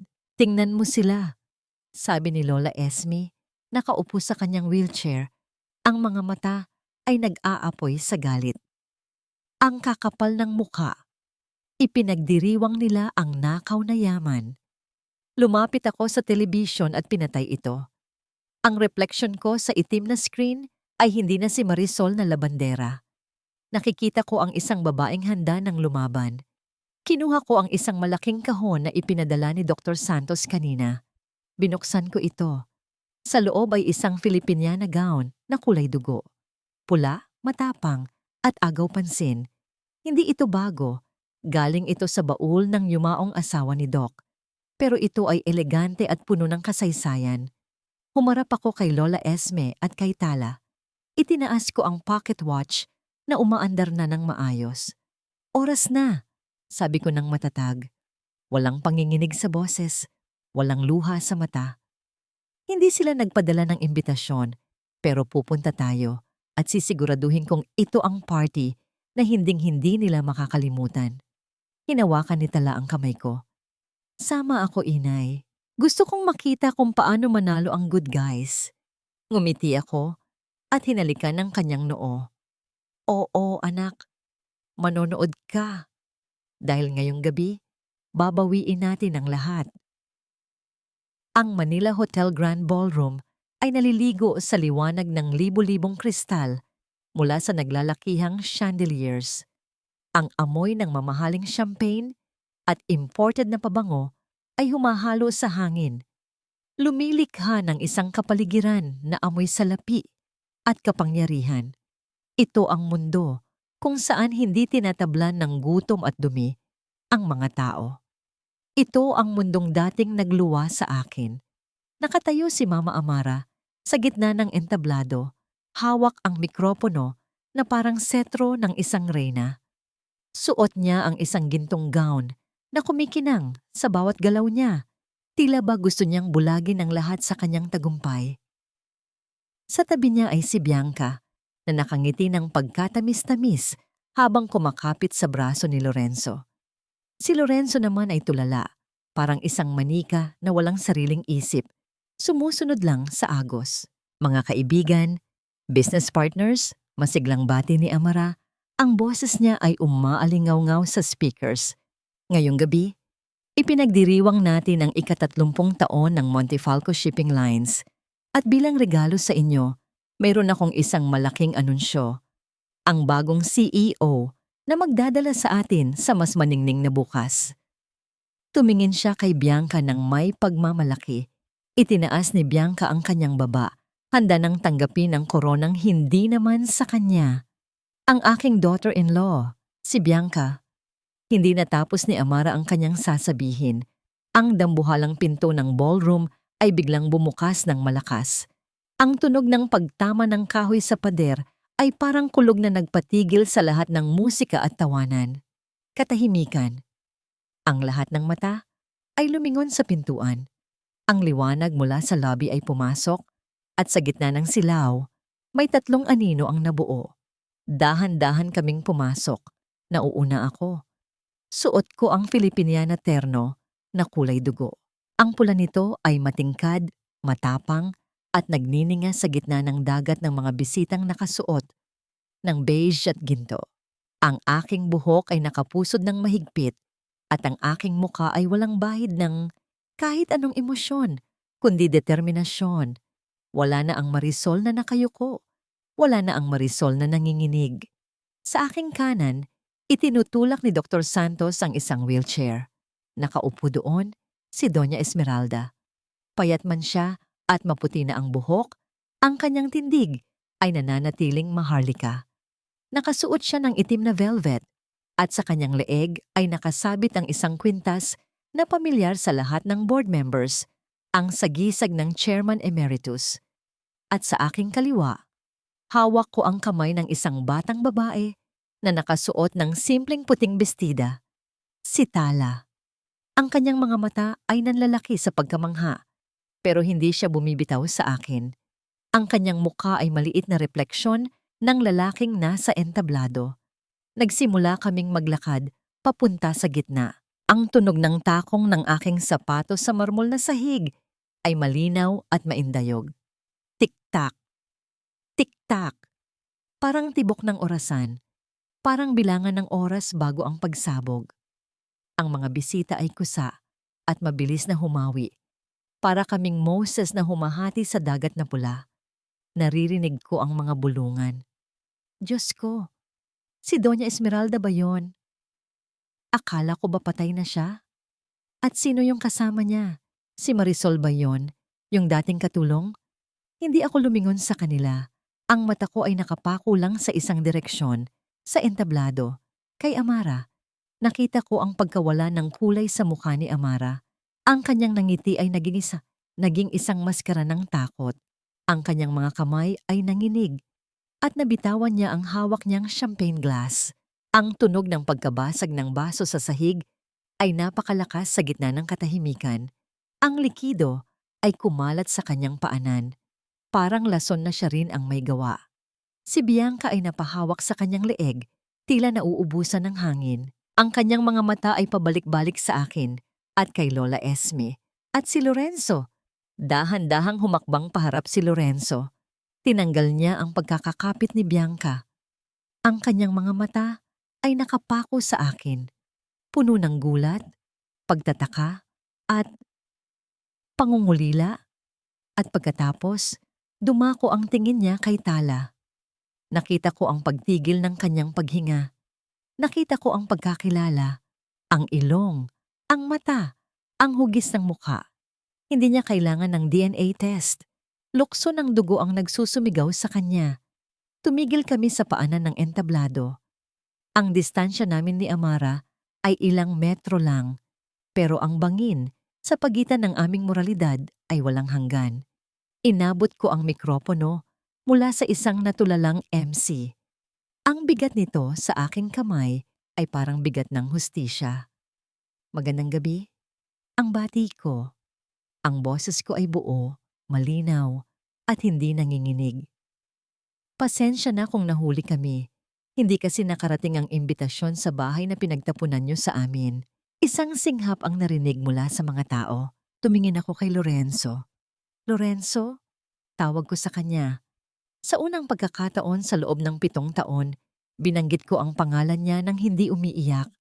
May ipapakilala ako sa'yo. Hinawakan ko ang balikat ni Tala at iniharap siya sa kanyang ama. Ito si Tala, ang anak na tinanggihan mo noong gabing pinalayas mo kami sa ulan. Parang sinuntok si Lorenzo. Napaluhod siya, ang kanyang mga tuhod ay bumigay sa bigat ng katotohanan. Anak? Bulong niya. Ang luha ay nagsisimulang mamuo sa kanyang mga mata. No. Sigaw ni Bianca, tumakbo siya palapit kay Amara. Sinungaling siya. Peke yan. Impostora. Doon na nagsalita si Doña Esmeralda. Ibinigay ni Dr. Santos sa kanya ang isa pang mikropono. Kahit nakaupo, siya ang pinakamatangkad na tao sa silid na yon dahil sa kanyang dignidad. Tumahimik ka, Bianca. Ang utos ni Lola Esme. Ang boses niya ay mahina, pero may talim na kayang humiwa ng bakal. Huwag kang magsalita sa harap ko. Kung hindi mo gustong ipakita ko sa lahat, dito ang video. Kung paano mo ako sinampal habang nakatali ako sa kama. Napasinghap ang buong ballroom. Ang mga investors, ang mga media, lahat sila ay naglabas ng kanilang mga phones at cameras. Ang flash ng mga kamera ay parang kidlat na sunod-sunod. Namutla si Bianca at umatras. Tumingin si Lola Esme kay Amara. At ikaw, Amara, ang manugang ko na mahilig sa drama. Sinabi mo sa lahat na patay na ako. Nagpamisa ka pa. Pero heto ako, buhay na buhay. At nandito ako para bawiin ang kumpanyang ito mula sa marurumi mong kamay.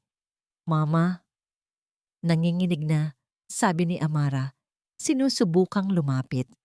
Mali ang iniisip niyo. May sakit kayo. Demensya. Wala akong sakit, putol ni Lola Esme. Ang tanging sakit sa pamilyang ito ay ang kasakiman mo. Tumingin si Lola sa akin at tumango. Ito na ang hudyat. Dukot ko mula sa aking maliit na bag, ang antigong pocket watch. Itinaas ko ito para makita ng lahat. Ang ginto nito ay kumikinang sa ilalim ng chandelier. Lorenzo, sabi ko, nakatingin ng diretso sa mata ng aking asawa. Naalala mo ba ito? Binasag ito ng nanay mo 7 taon na, ang nakakaraan. Sabi niya, basura daw ito. Sabi niya, basura ako. Binuksan ko ang relo. Click. Pero binuo ko ito. Patuloy ko. Isa-isa. Piyesa-piyesa. Gaya ng pagbuo ko sa sarili ko matapos niyo akong durugin. Humarap ako sa mga board members at sa media. Hawak ko ang orihinal na testamento ni Doña Esmeralda. Deklara ko. At ayon sa batas ng pamilyang ito, ang sino mang may hawak ng relong ito ang may karapatang magdesisyon para sa kumpanya. Tumingin ako kay Amara na ngayon ay mukha ng sisiw na basang-basa sa ulan. Nginitian ko siya. Isang nangiting puno ng pait at tagumpay. Amara Montefalco, sabi ko sa kanya, you're fired. Ang ballroom ay naging isang magulong dagat ng mga bulungan at flash ng kamera. Ang salitang you're fired ay parang bombang sumabog sa gitna ng entablado, nagiiwan ng usok ng pagkalito at gulat. Security! Tili ni Amara, ang kanyang boses ay nanginginig sa galit at takot. Ang mga ugat sa kanyang leeg ay lumalabas na. Security! Ilabas niyo ang mga taong ito. Trespassers! Baliwang matandang yan! 2 malalaking gwardya ang nag-alinlangan. Tumingin sila kay Amara, tapos kay Doña Esmeralda. Ang utos ay galing sa kasalukuyang nagpapatakbo, pero ang takot at respeto ay nakaukol sa tunay na reyna. Subukan niyong humakbang. Ang mariing utos ni Doña Esmeralda. Hindi siya sumigaw, pero ang boses niya ay may bigat ng bakal. Sino ang nagpapasweldo sa inyo? Siya na nagnanakaw sa kumpanya o ako na nagtayo nito? Napahinto ang mga gwardya, yumuko sila at umatras. Iniwan si Amara na nakatayo mag-isa, walang proteksyon. Lies, all lies. Sigaw ni Bianca, sinusubukang agawin ang mikropono kay Marisol. Wala kayong ebidensya. Nginitian ko siya. Isang nangiti na walang saya, kundi habag sa kanyang katangahan. Ebidensya ba kamo? Tanong ko. Senyas ko kay Dr. Santos sa control booth. Biglang namatay ang slideshow ng mga achievements kuno ni Amara sa malaking LED screen sa likod ng entablado. Napalitan ito ng isang video na malabo at magalawang kuha. Ang hidden camera footage na nakuha ng investigador bago pa man ikulong si Lola. Sa video, kitang-kita si Bianca. Nasa loob siya ng kwarto ni Lola Esme sa probinsya. Hawak niya ang isang baso ng maitim na likido. Inumin mo to, tanda! Sigaw ng Bianca sa video habang pilit na ibinubuhos ang likido sa bibig ng nanghihinang si Lola. Kailangan mong pumirma. Pirmahan mo na ang transfer ng shares kay Tita Amara. Nang tumanggi si Lola sa video, nakita ng lahat kung paano siya sampalin ni Bianca. Malakas, walang awa. Ang ballroom ay napuno ng sabay-sabay na pagsinghap. Ang mga socialite na kanina lang ay nakikipagbeso-beso kay Bianca ay napahawak sa kanilang mga bibig sa pandidiri. Diyos ko! Bulong ng isang donya sa harap. Hayop siya. Ang video ay nagpatuloy. Ipinakita naman ang mga dokumento ng bangko, mga wire transfer ng milyon-milyong piso mula sa kumpanya papunta sa offshore account na nakapangalan kay Amara at Bianca Global. Tapos na ang palabas. Hubad na ang kanilang mga maskara. Hindi yan totoo. Deepfake yan. AI yan. Palusot ni Bianca, pero paatras na siya ng paatras, papunta sa exit. Ngunit hinarangan siya ng mga lalaking nakauniforme ng pulis, ang Economic Crimes Unit, na tinawagan namin kanina bago kami pumasok. Bianca Ramirez Montefalco, sabi ng opisyal, hawak ang posas na kumikinang sa ilalim ng ilaw.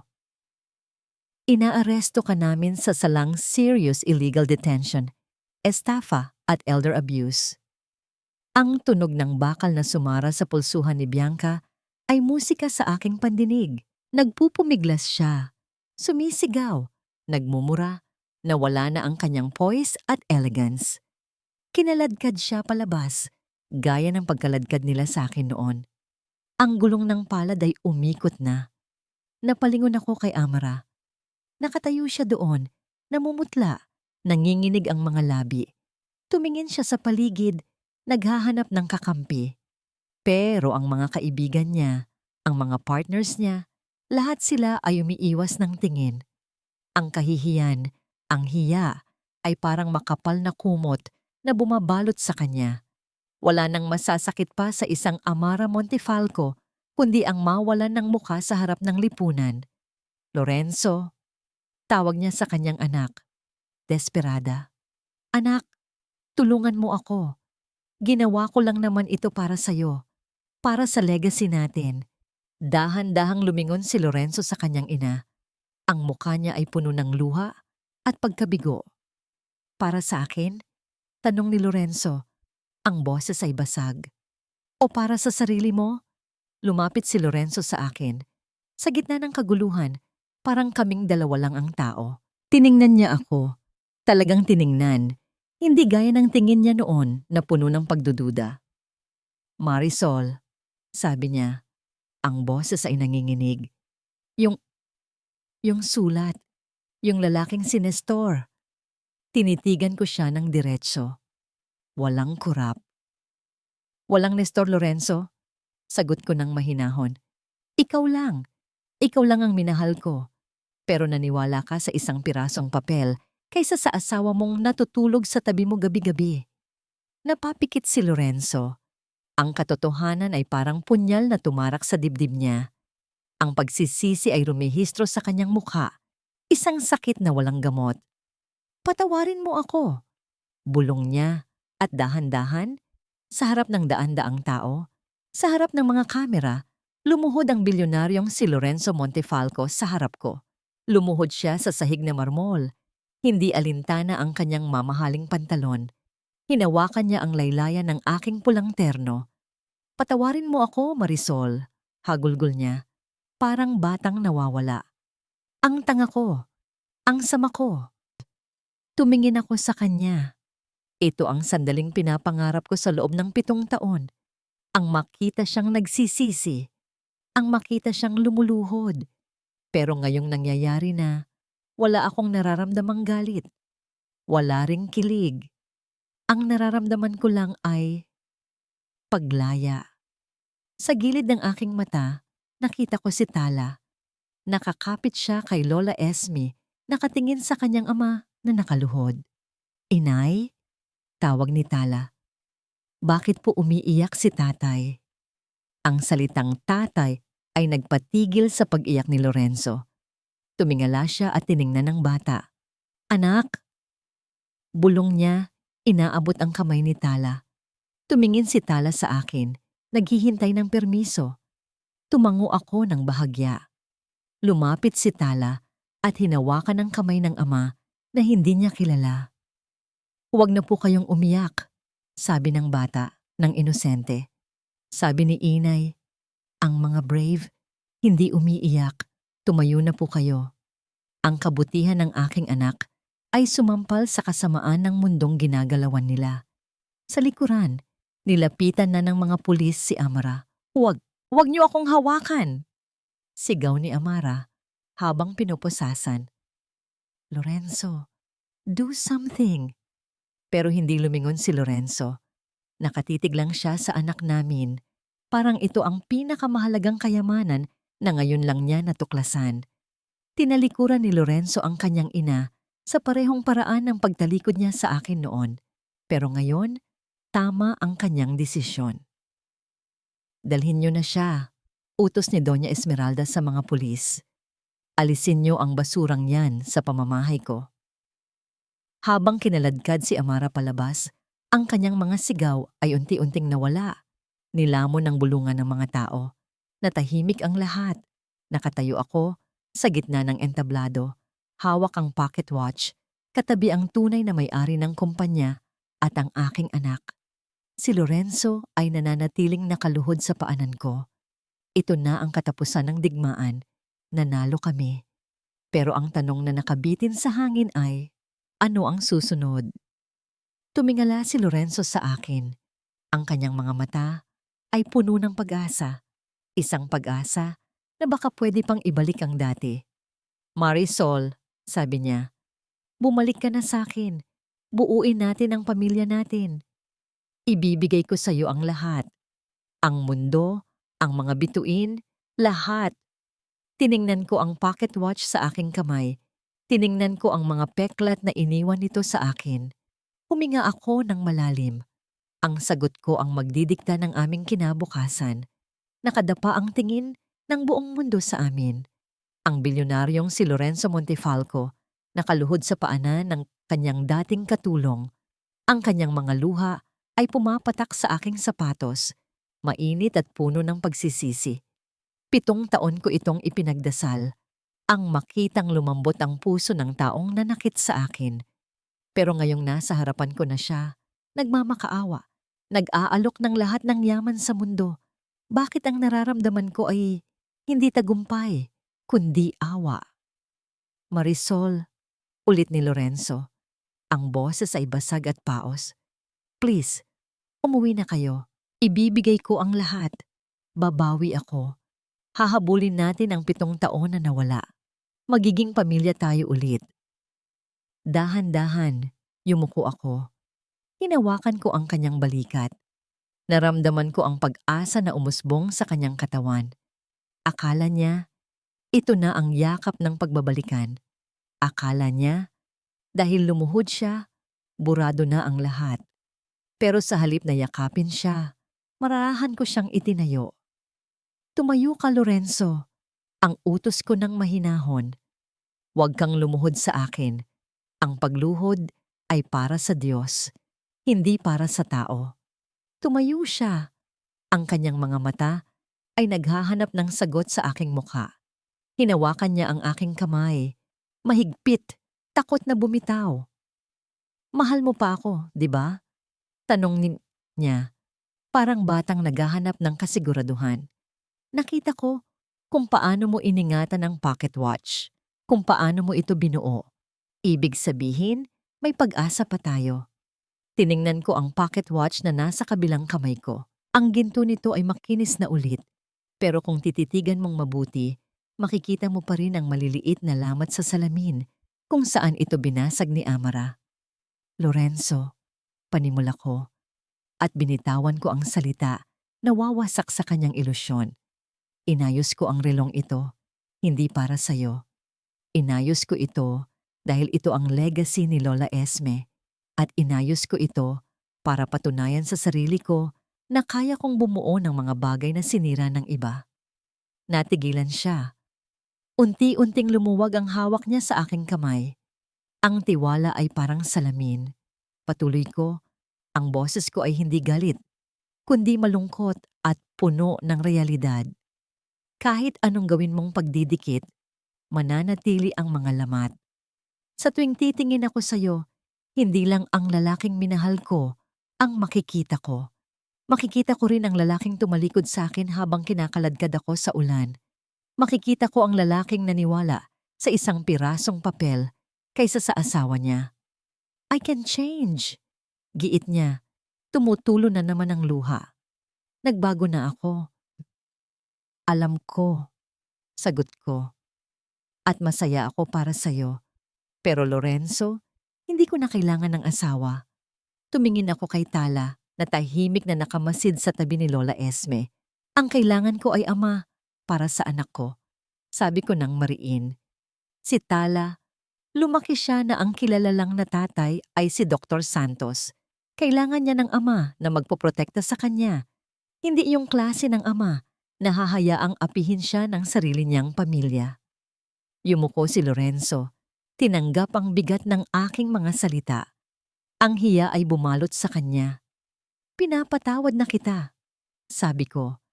At sa pagbigkas ko ng mga salitang iyon, naramdaman ko ang tunay na paglaya. Nawala ang bigat sa dibdib ko na 7 taon kong pasan. Pinapatawad kita, hindi dahil deserve mo, kundi dahil deserve kong magkaroon ng kapayapaan.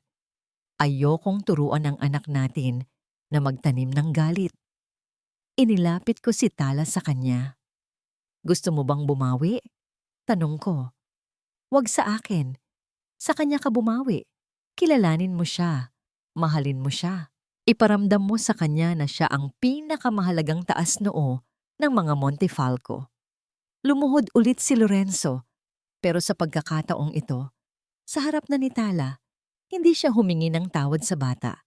Niyakap niya lang ito ng mahigpit at naramdaman ko ang pag-aalinlangan ni Tala bago niya dahan-dahang ipinatong ang maliit niyang kamay sa likod ng kanyang ama.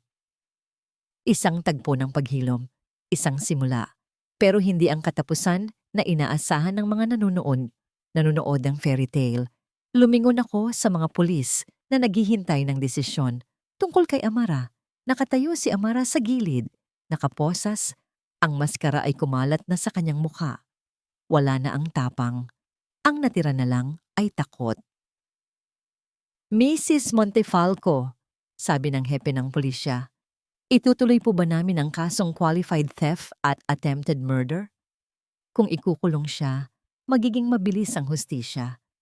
Pero naisip ko ang sinabi ni Lola Esme, ang tunay na parusa para sa isang mapagmataas ay hindi ang rehas, kundi ang pagbaba sa lupa.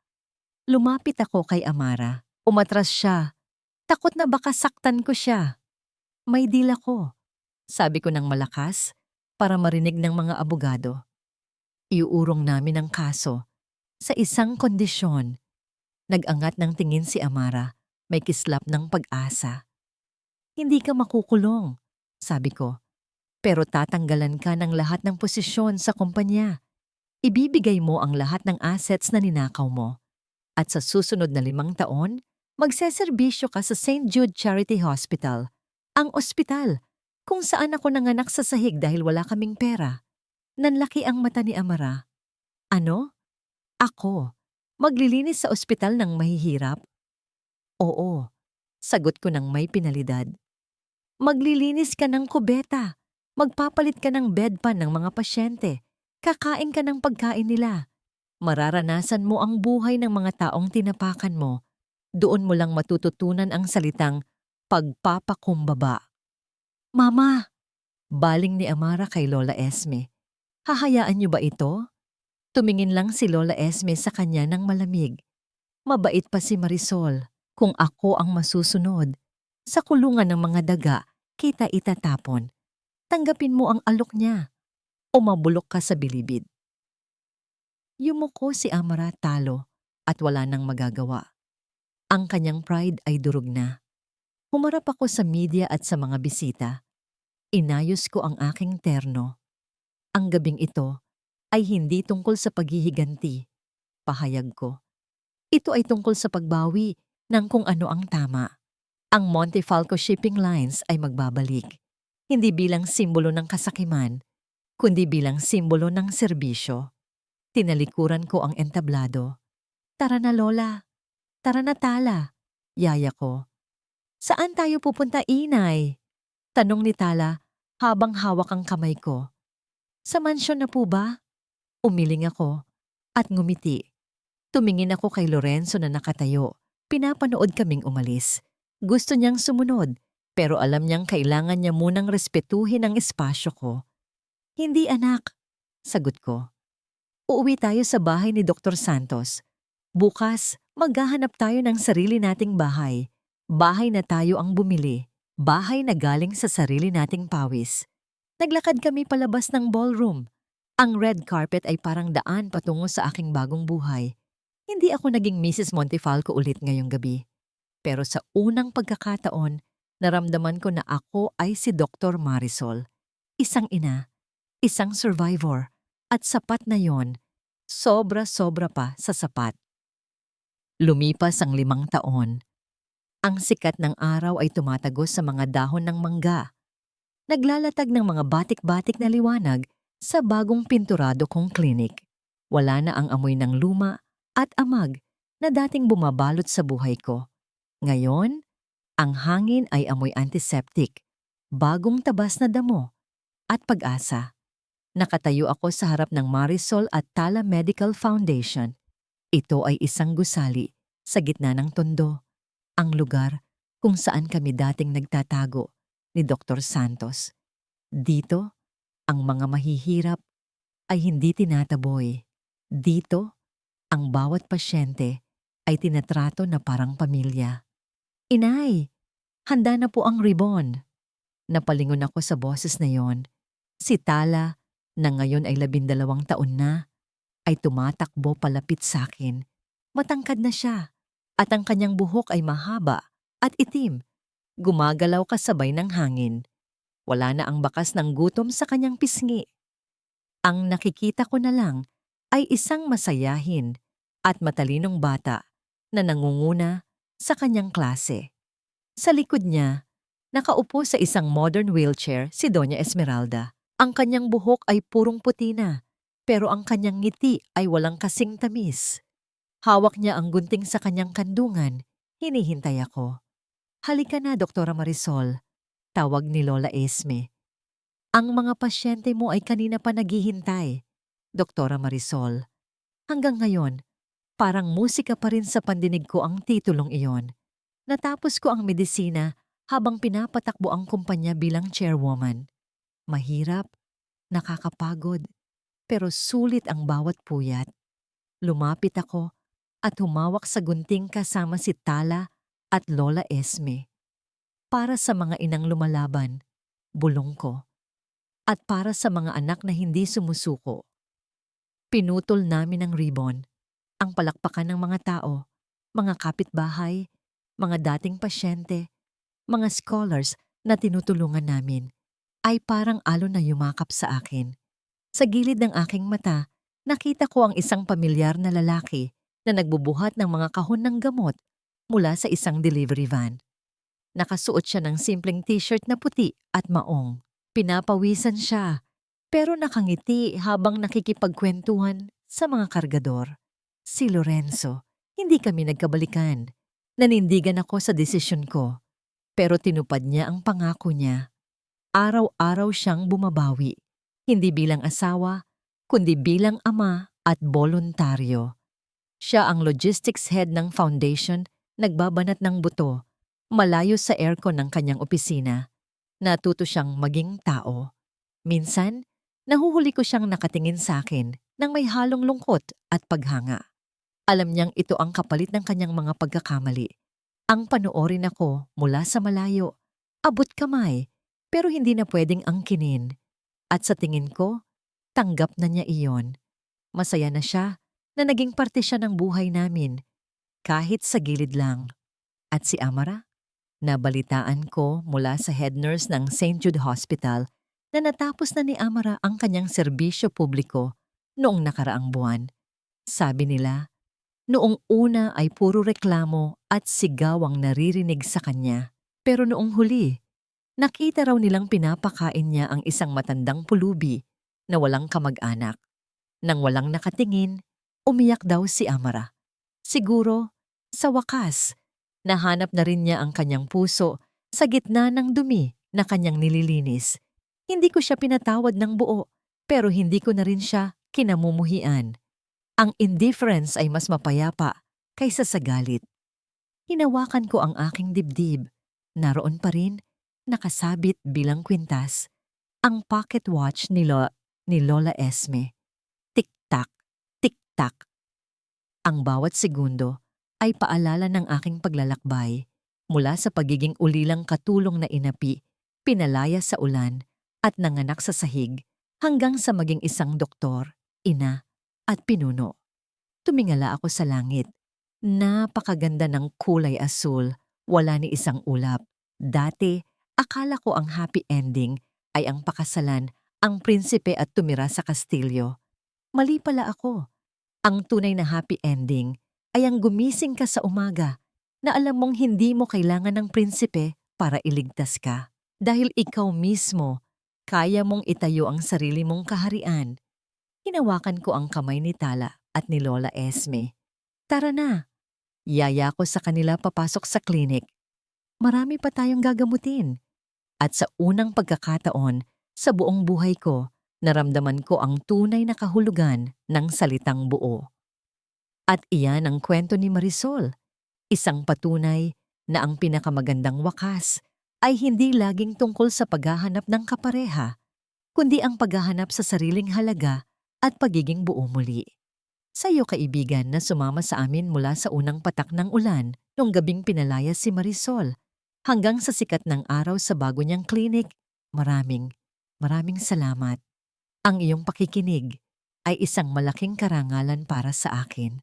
Aaminin ko sa iyo, naging mabigat ang aking dibdib habang isinusulat ko ang mga kabanata ng pagdurusa ni Marisol. May mga gabi na parang gusto ko na ring umiyak kasama niya noong wala silang makain ni Tala. Pero sa bawat luhang pumatak, nararamdaman ko rin ang init ng pag-asa. Ang kwentong ito ay hindi lang basta imahinasyon. Ito ay alay ko sa bawat babaeng Pilipina na dumaan sa bagyo, nadapa, nasugatan, pero piniling bumangon para sa pamilya. Kayo ang inspirasyon sa likod ng katatagan ni Marisol, gaya ng antigong relo na nabasag at binuong muli. Naway ipaalala ng kwentong ito na ang ating mga peklat ay hindi tanda ng kapangitan. Ang mga lamat ng ating nakaraan ay ginto na nagpapatibay sa atin. Ang pagpapatawad ay hindi kahinaan, kundi isang regalo na ibinibigay natin sa ating sarili para makalaya. Pero bago tayo maghiwalay, may tanong ako na gusto kong pag-isipan mo. Kung ikaw ang nasa katayuan ni Marisol sa huli, kaya mo bang tanggapin ulit si Lorenzo matapos ang lahat ng sakit na idinulot niya? O tama lang ba ang desisyon ni Marisol na piliin ang kanyang sarili at maging magkaibigan na lang sila? Gusto kong marinig ang boses mo. I-comment mo ang iyong saloobin sa ibaba dahil ang kwento natin ay hindi kumpleto kung wala ang iyong pananaw. Kung naantig ang puso mo at napaluha ka ng kwentong ito, huwag kalimutang i-like at i-share ang video na ito sa iyong mga kaibigan at pamilya. Ibahagi natin ang mensahe ng pag-asa at pagbangon. Maraming salamat sa pakikinig. Hanggang sa muli nating pagkukwentuhan. Ingat ka.